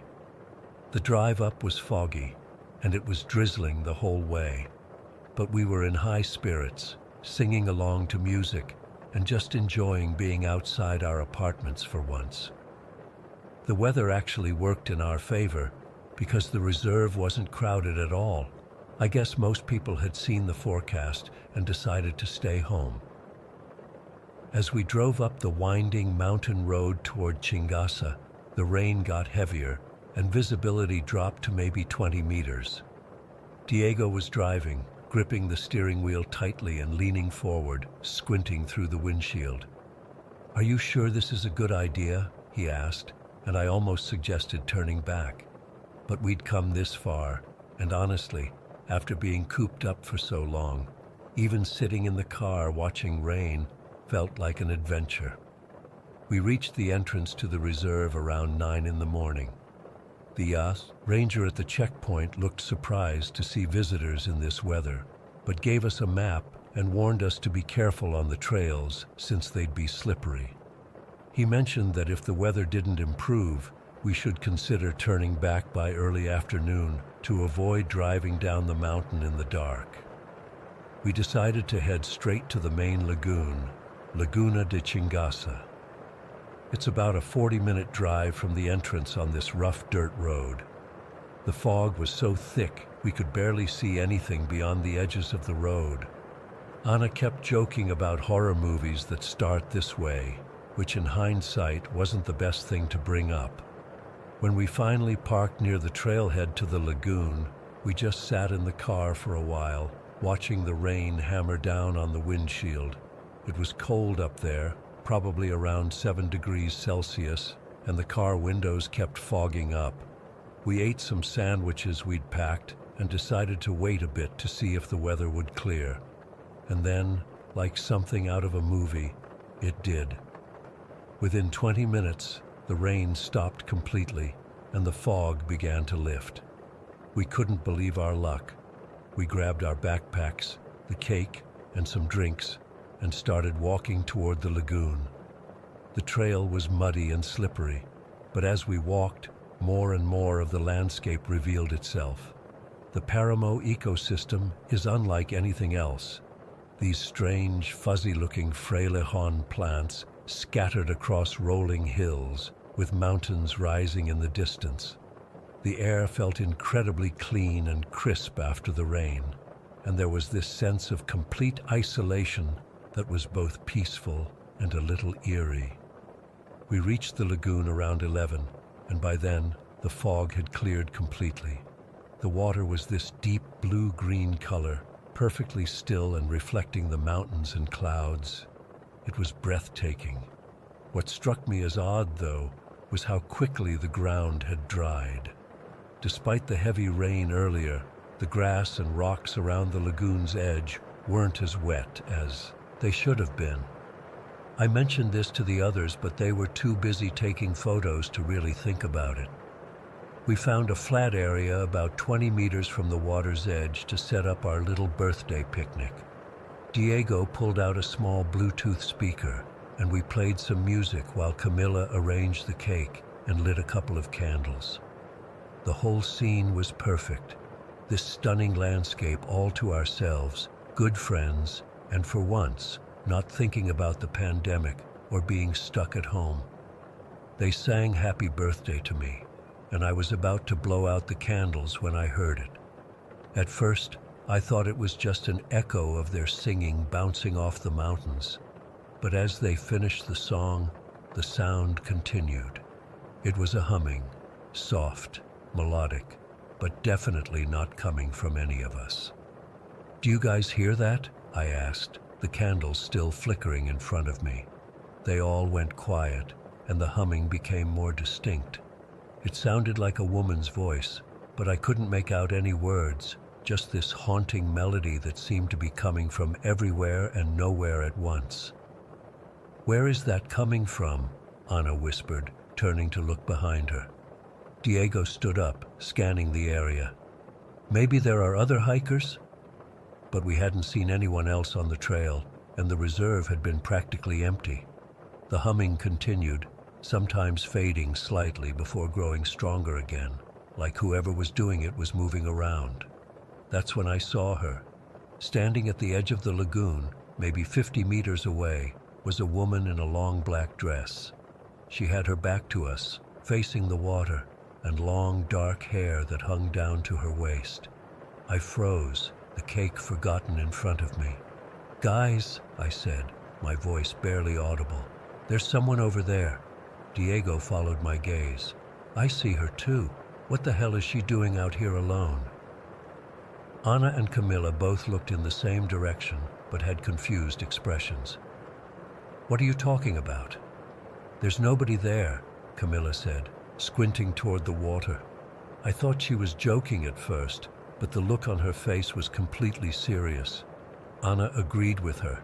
They couldn't see anyone, but Diego and I could see the woman clear as day.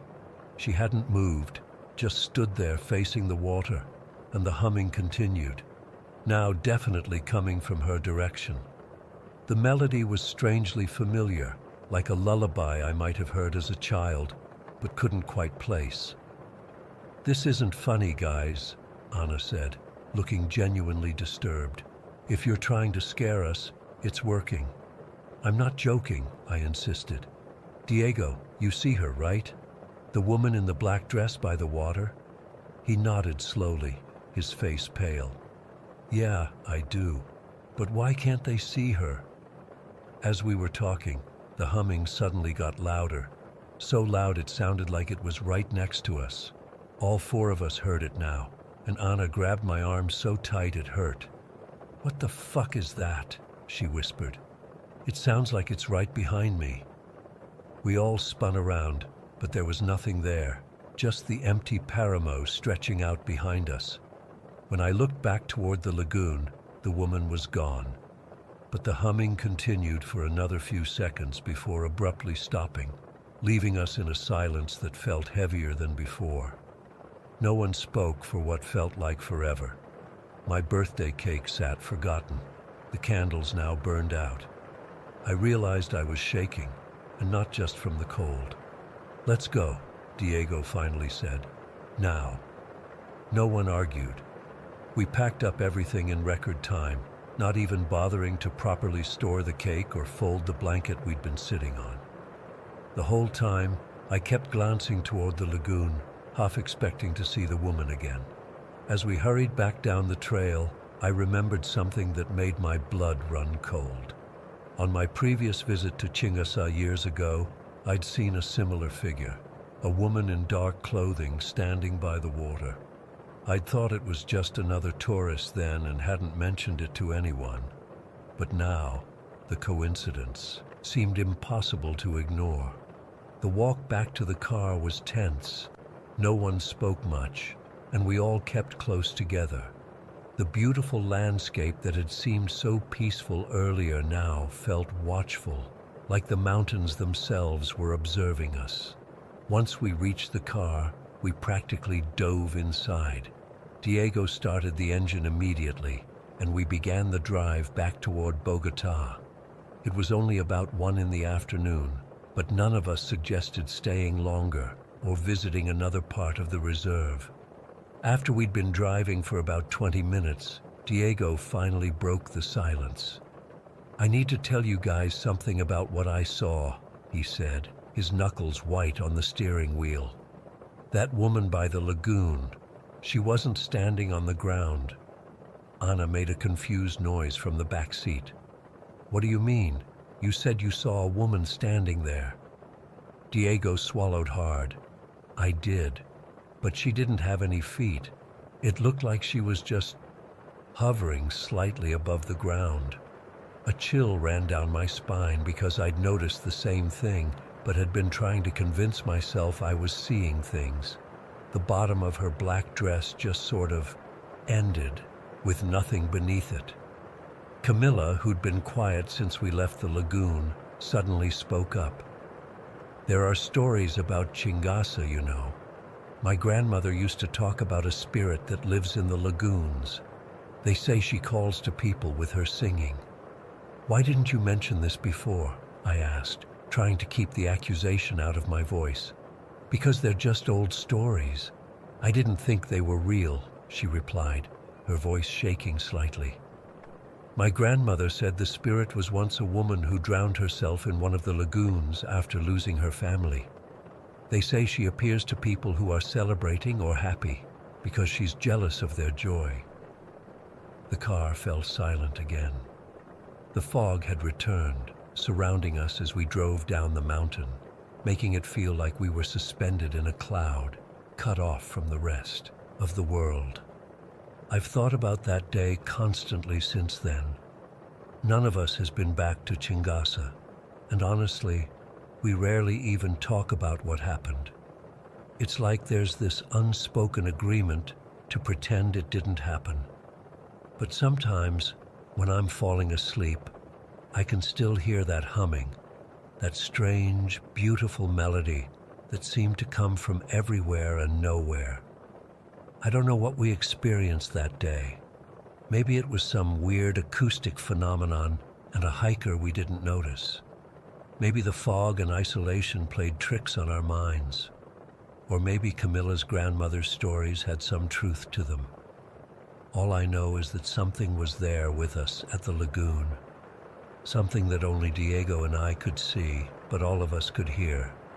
And whatever it was, it knew we were there, and it was watching us. I still catch myself looking over my shoulder sometimes, half expecting to see a woman in a black dress with no feet, humming that haunting melody. Story 16. I still get chills thinking about it. It's been 8 months since that day, but I can't stop checking the radiation detector app on my phone or worrying about every headache or bout of nausea. The doctors say I'm fine, that my exposure was minimal, but how can they be sure? How can anyone be sure? It was just a regular Saturday morning in July, the kind of muggy Florida day where you can feel the air sticking to your skin the moment you step outside. I remember being annoyed that my air conditioning was struggling to keep up with the heat. I'd been cooped up all week working from home, so I decided to hit up some yard sales in Pinecrest, just to get out, you know? I wasn't even planning to buy anything. My apartment was already cluttered enough, and I'd been trying to declutter, not add more junk. But I love the thrill of the hunt, the possibility of finding something unique or valuable mixed in with all the discarded kids' toys and outdated electronics. The third sale I visited was at this charming old bungalow with a massive banyan tree in the front yard. An elderly woman sat in a folding chair under an umbrella, fanning herself with a magazine. She had that frail look, like a strong breeze might blow her away, but her eyes were sharp and alert. "Everything's priced to sell," she called out as I approached. "My daughter says I need to downsize before I move to the retirement community." I browsed through the usual stuff. Some vintage costume jewelry, old paperbacks with yellowed pages, kitchen gadgets that probably hadn't been used in decades. Nothing that caught my interest. I was about to thank her and leave when I noticed something partially hidden under a card table covered with china plates. It was a metal box, about the size of a shoebox but heavier looking, with a tarnished brass latch. Something about it drew me in immediately. Maybe it was the way it seemed deliberately tucked away, or how out of place it looked among the domestic items. "What's this?" I asked, pointing to the box. The old woman squinted and leaned forward in her chair. "Oh, that old thing. It was my uncle's. Been sitting in my attic for years." "What's inside?" I asked, crouching down to get a better look without touching it. She shrugged. "No idea. Never opened it. Uncle Morris was a bit of an odd duck.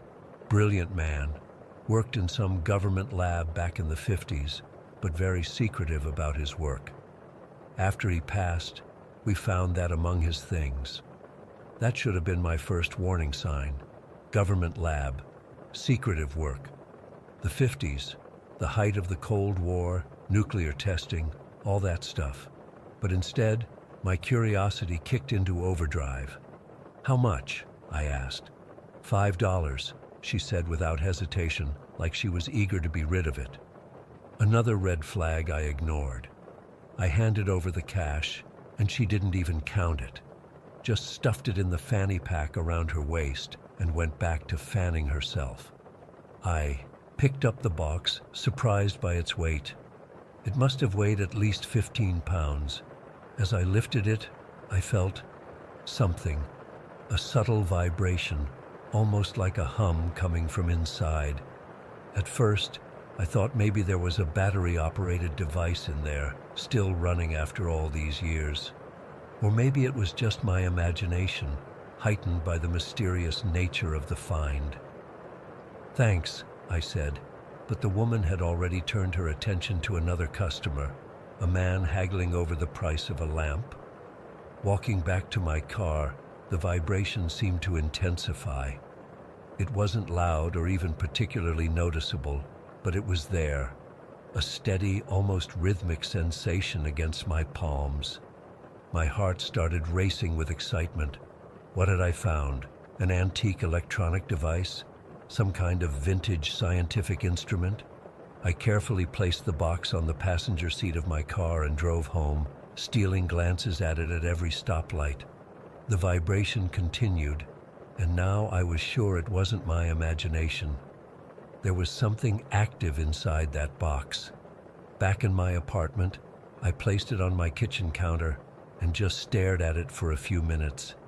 The box itself was nothing special, plain steel with a bit of rust around the edges, that brass latch I mentioned, and no markings or labels. But what was inside? I grabbed my phone and took a few pictures, thinking I might want to document this moment of discovery. Then, with a mixture of excitement and trepidation, I flipped the latch. The lid opened smoothly, no creaking hinges or dramatic resistance. Inside, nestled in what looked like old, discolored foam padding, was a metal sphere about the size of a baseball. It was silver, almost perfectly smooth except for some kind of symbol or marking etched into its surface. A design I didn't recognize, like interconnected triangles forming a pattern that made my eyes hurt if I looked at it too long. But what struck me immediately was the warmth.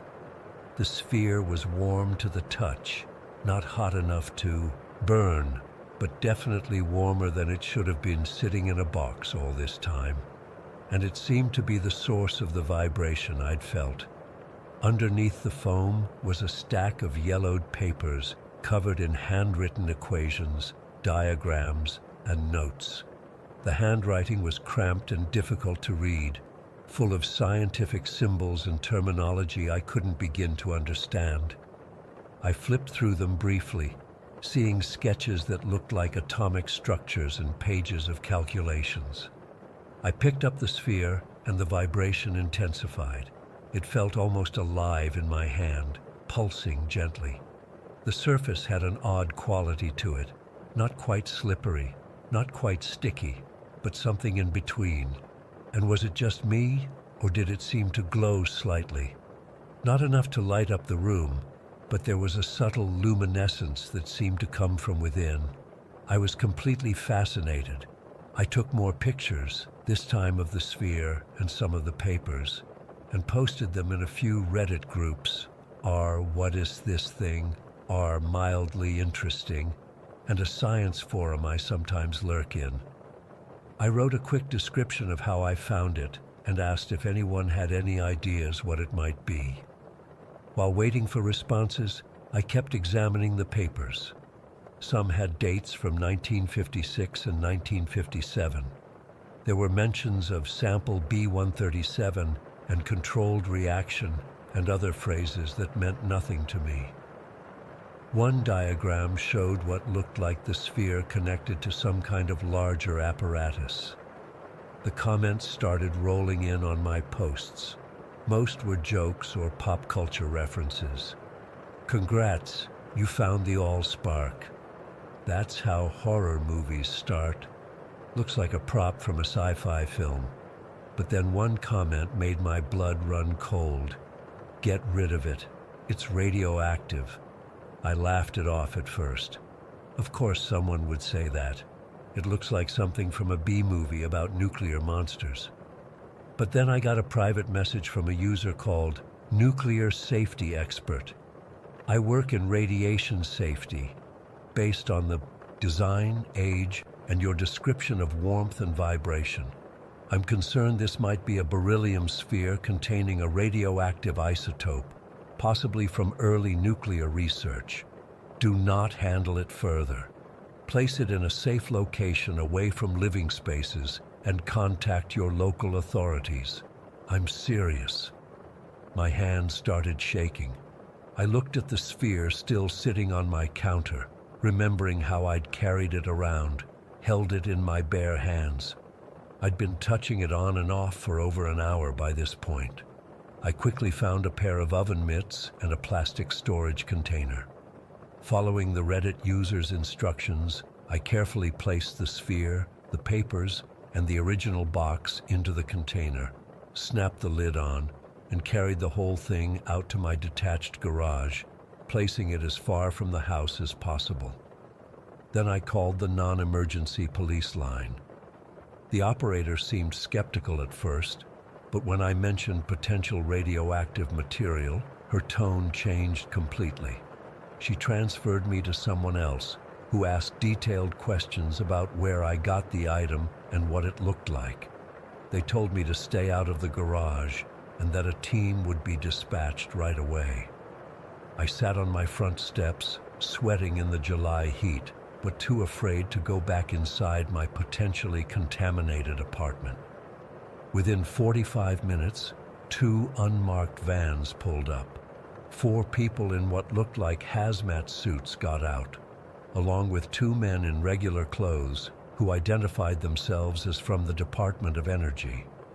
They asked me more questions, while the team in suits went to my garage with equipment I later learned were Geiger counters and other radiation detection devices. One of the suits came back and spoke quietly to the men questioning me.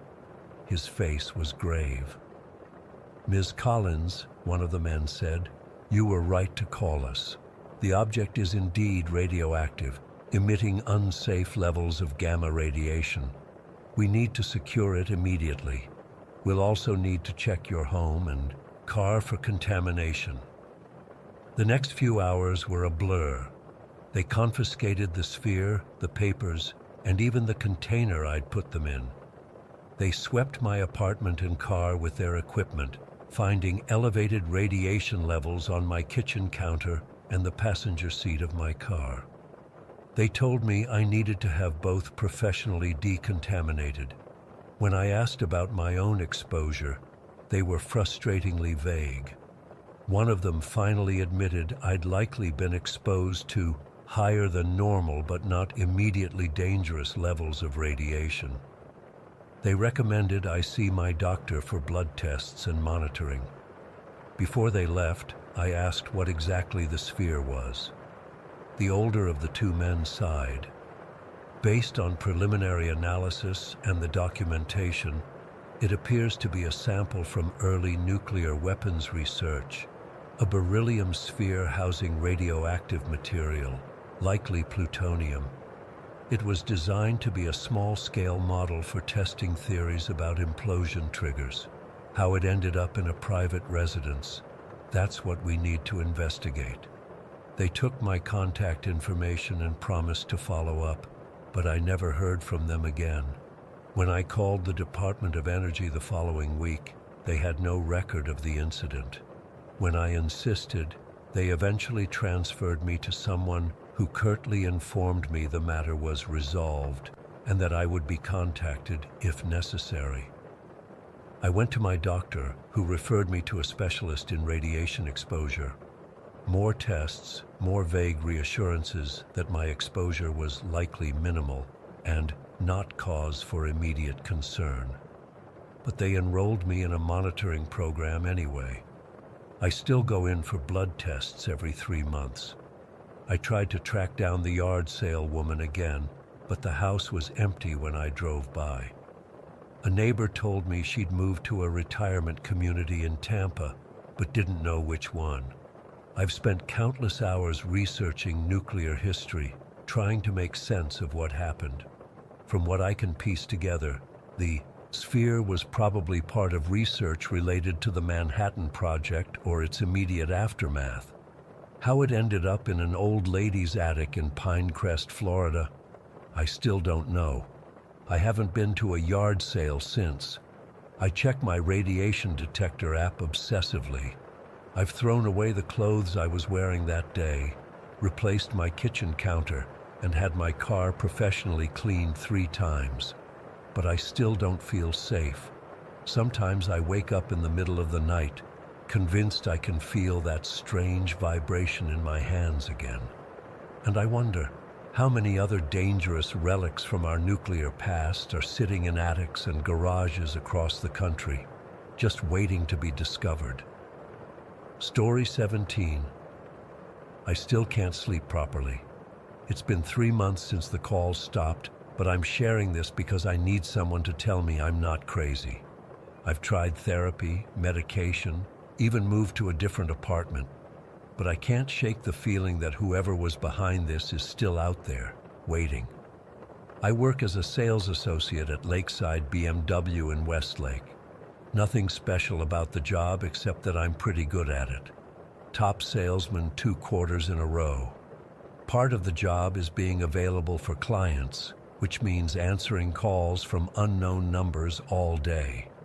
You never know which call might be someone ready to drop 80 grand on a new 5 Series.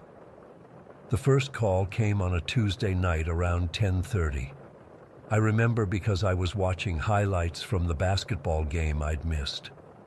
My phone lit up with an unfamiliar number, not unusual in my line of work.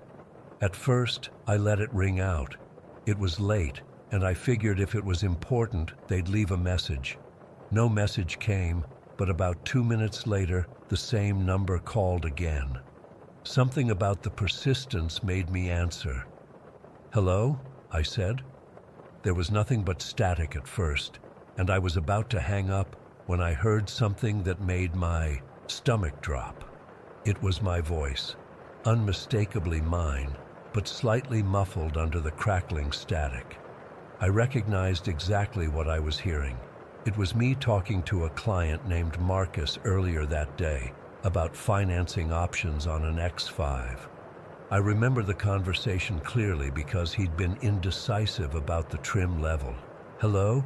Who is this?" I demanded, but there was no response, just my voice continuing to play back at me.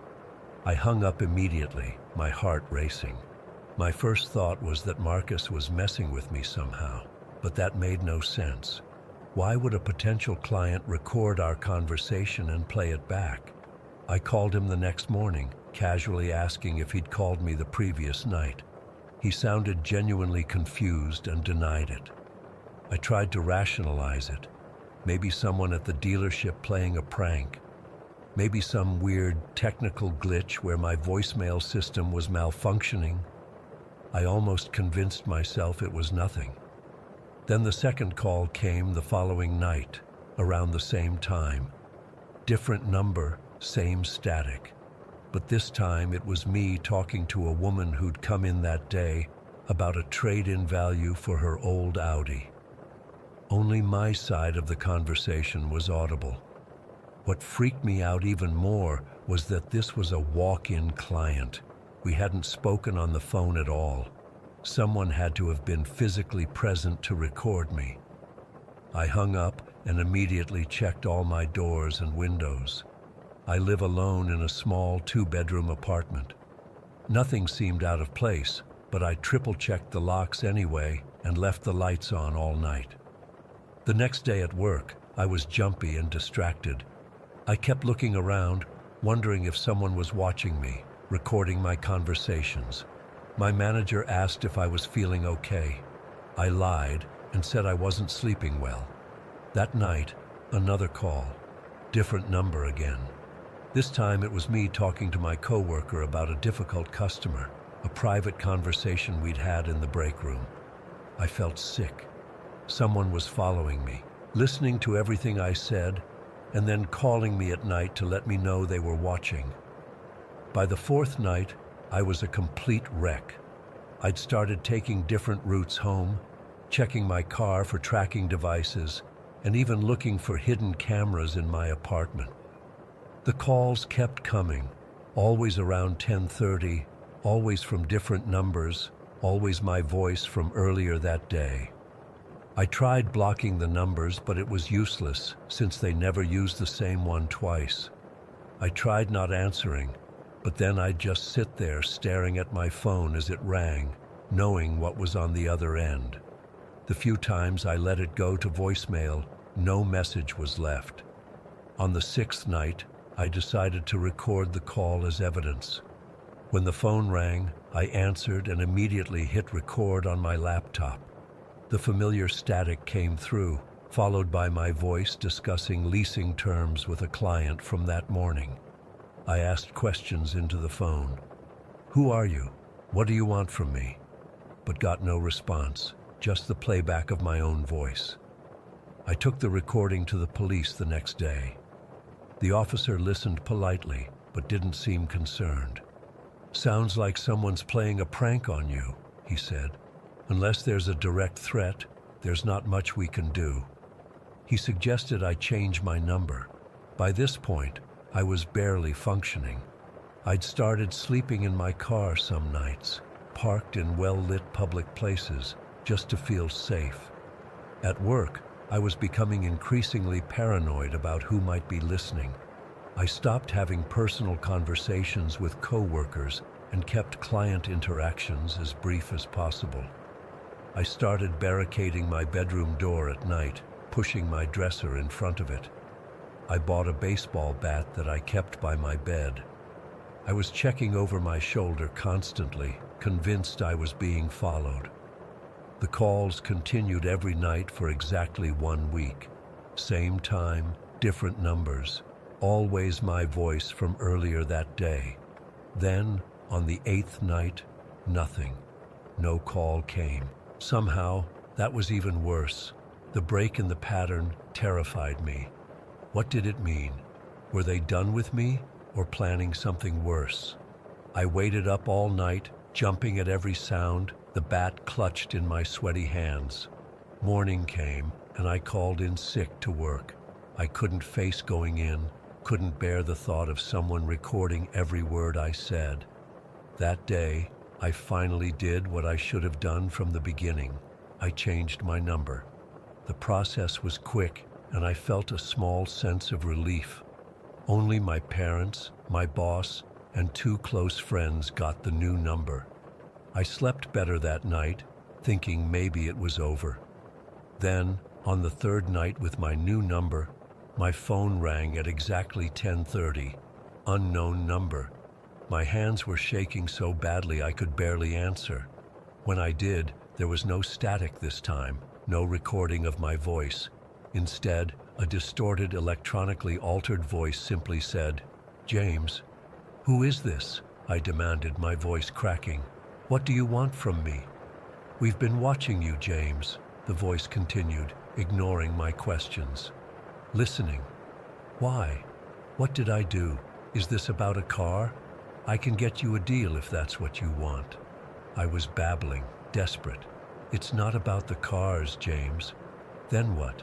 Money?" "I don't have much, but I can give you what I've got. Just leave me alone." I was practically begging now. 11 o'clock tomorrow night, the voice said. "Be ready." "Ready for what? What's happening at 11? My heart was pounding so hard I could feel it in my throat. "We're coming to collect, James." "Collect what? I don't understand." "Look, I live at 1742 Westbrook Avenue, apartment 3B. I'll leave money in an envelope under the mat. Just take it and leave me alone." I was so scared I gave my address without thinking. 11 o'clock, the voice repeated, then the line went dead. I dropped the phone like it was on fire. What had I done? I'd just given my address to whoever had been stalking me. Panic set in, and I started, throwing clothes into a bag, planning to go to a hotel for the night. Then I stopped. No, I couldn't keep running. This had to end. I went to my closet and pulled out the small lockbox where I kept my Glock 19. I'm not a gun person, never have been, but my dad insisted I keep one for protection when I moved to the city. I'd fired it exactly twice at a range and kept it locked away ever since. Now I was grateful to have it. The next day passed in a blur of anxiety. I called in sick again, couldn't face work. I kept the blinds drawn and jumped at every sound in the hallway. By 10:30 that night, I was sitting at my kitchen table, the gun loaded in front of me, staring at the door. 11 o'clock came and went. Nothing happened. No knock at the door, no phone call, nothing. I sat there until 3 in the morning, the gun in my sweaty hand, before exhaustion finally overtook me and I fell asleep at the table. I woke up stiff and disoriented as sunlight streamed through the blinds. Nothing had happened. No one had come. but when I checked my phone, I had one new voicemail from an unknown number, received at exactly 11 o'clock the previous night. With trembling fingers, I played it. It was a compilation of snippets of my voice from the past week, stitched together to form new sentences I never actually said. I'm losing my mind, hearing things, seeing things, just like my father before they took him away. My blood ran cold. My father had been diagnosed with paranoid schizophrenia when I was 12. He'd spent years in and out of institutions before he died. It wasn't something I talked about often, certainly not at work or with clients. How could they possibly know? That was 3 months ago. The calls stopped completely after that night. I've changed my number twice more, moved to a new apartment, even switched dealerships. I've been seeing a therapist who specializes in anxiety disorders, and I'm on medication that helps me sleep. But I still check, over my shoulder. I still keep the blinds drawn. I still flinch when my phone rings. And sometimes, late at night, I could swear I hear static on the line even when no one's there. The worst part is not knowing why. Why me? What did they want? Was it all just some sick game? Or was it something else entirely? And if they found me once, what's to stop them from finding me again? The doctors have suggested that stress triggered a hereditary condition, that maybe the calls weren't real, that I imagined the whole thing. Sometimes I almost believe them. It would be easier that way. But then I remember the recordings, my voice saying things I never said, and I know that somewhere out there, someone is still listening, still waiting, and I have no idea when they'll call again. Story 18. I never believed in the paranormal. I was the guy who'd roll his eyes at ghost stories, who'd explain away haunted noises as old pipes or settling foundations. But that was before we moved into the house on Oakwood Drive, before my daughter started talking to someone who wasn't there, before I felt it breathing on me. We'd been so excited about the move. Emma and I had saved for years to afford a place in this neighborhood. Good schools, quiet streets, the whole suburban dream. The previous owners had maintained it well, and though it was built in the 1970s, everything had been updated. The realtor mentioned something about the previous family leaving suddenly, but we didn't think much of it. Job relocation happens all the time, right? Lily, our 5-year-old, picked her bedroom right away, the one with the bay window overlooking the backyard. She'd never had her own room before, and she was over the moon about decorating it with her unicorn posters and stuffed animals. For the first couple of weeks, everything was perfect. We were unpacking, settling in, meeting neighbors. Normal family stuff. Then I heard Lily talking in her room one night when I was walking past. Nothing weird about that. Kids her age have imaginary friends. But when I paused outside her door, I heard her pause, like she was listening. Then she giggled and said, "That's silly. My daddy doesn't know how to fly." I pushed the door open, expecting to find her on the phone with a friend, or maybe my mom. But she was alone, sitting cross-legged on her bed with her favorite stuffed rabbit. "Who were you talking to, sweetie?" I asked. She looked up at me like I was being ridiculous. "The lady," she said, pointing to the empty corner of her room. "She lives here too." My skin prickled a bit, but I brushed it off. "Well, tell your friend it's almost bedtime," I said, and kissed her goodnight. I mentioned it to Emma, who said it was perfectly normal. "Remember when you told me you had an imaginary friend named Captain Rocket when you were little?" She laughed. "The lady in the corner sounds much less demanding." But over the next week, I kept catching snippets of these conversations. Lily would go quiet mid-sentence, like she was listening, then respond to questions I couldn't hear. One night I heard her say, "I can't go there." Daddy says I'm not allowed in the attic. We don't have an accessible attic. That's when I started paying more attention. I'd check on her more frequently, and every time I'd open the door, she'd be alone, but in mid-conversation. Sometimes she'd look slightly annoyed at being interrupted. Once I walked in, and she was standing on her bed, reaching toward the ceiling. "What are you doing, Lily?" I asked. "The lady wanted to hold my hand," she said simply.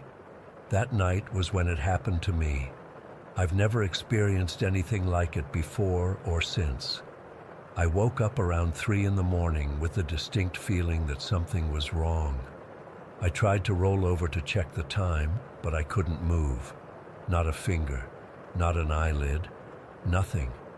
It was like my entire body was encased in cement. I've since learned this is called sleep paralysis.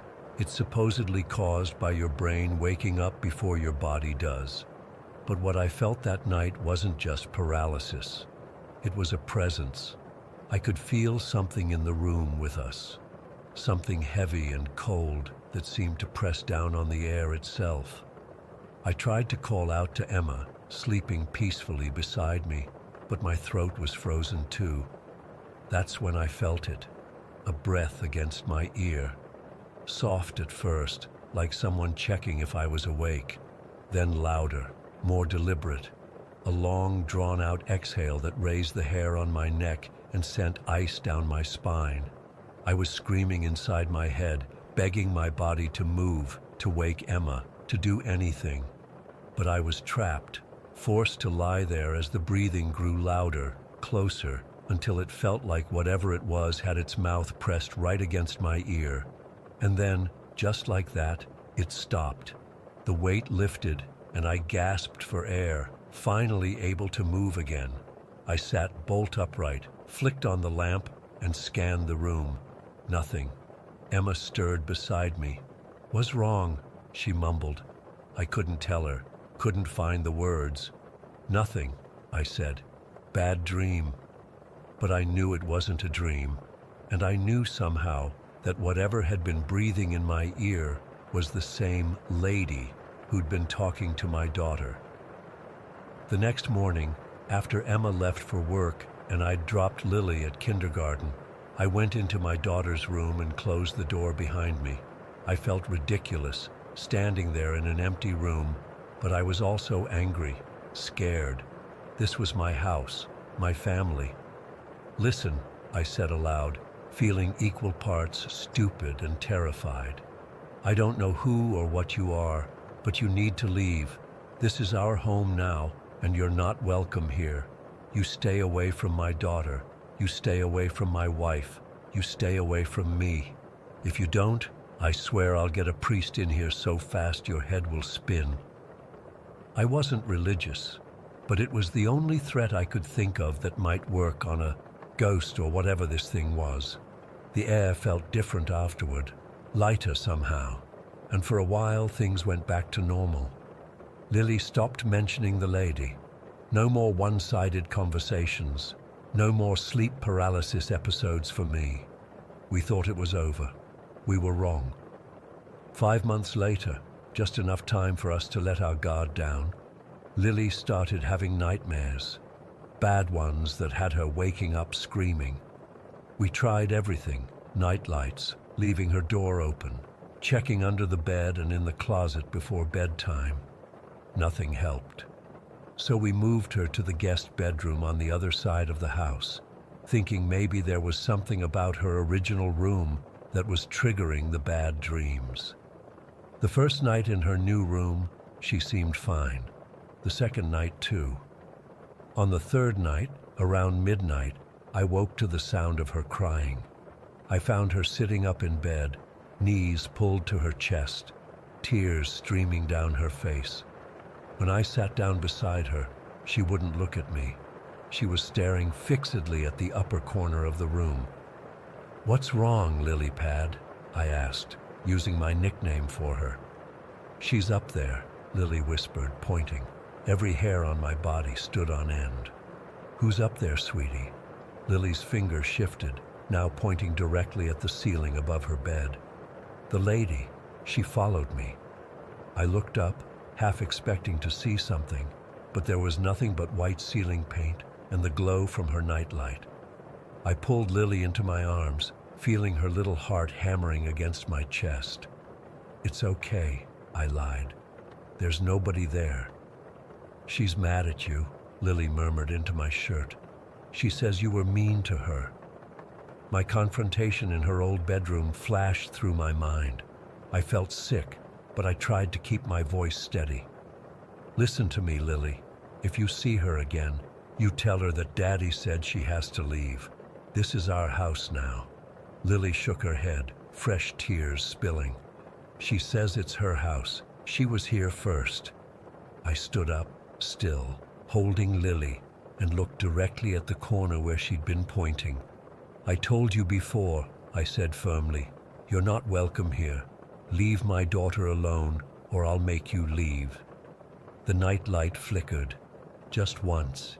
Maybe it was a power surge. Maybe it wasn't.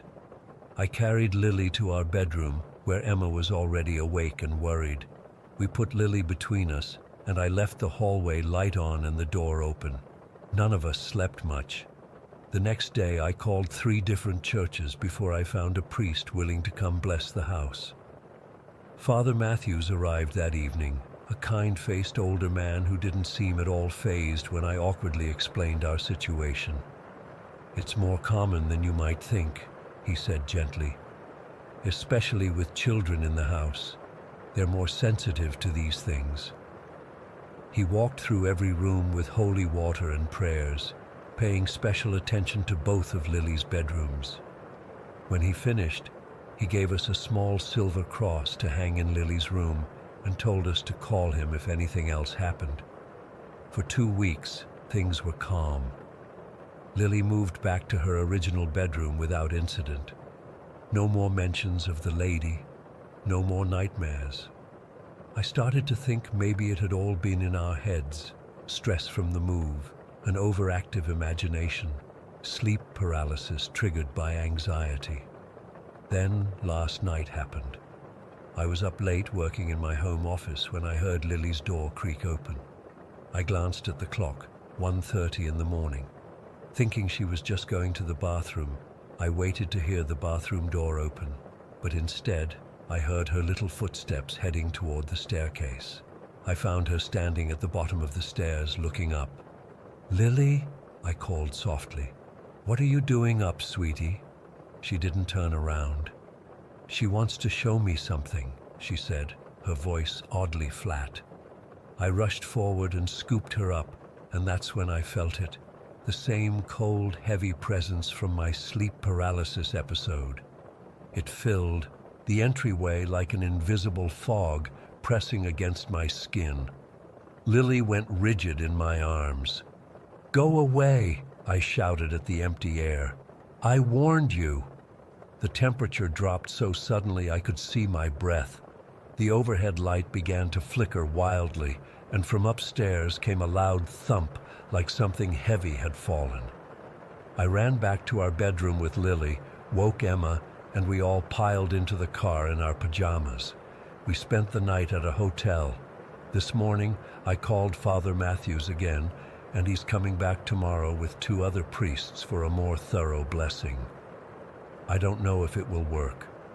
I don't know what this thing is or why it's so fixated on my daughter. All I know is that I won't let it have her. We're staying with Emma's parents until after the blessing, and if that doesn't work, I don't know. We might have to move again, even though we can't really afford to. The worst part is that I still don't know what it wanted to show Lily at the top of those stairs. And sometimes, when she thinks I'm not looking, I catch her whispering to the empty air beside her, her lips barely moving. "Who are you talking to?" I asked her this afternoon. She glanced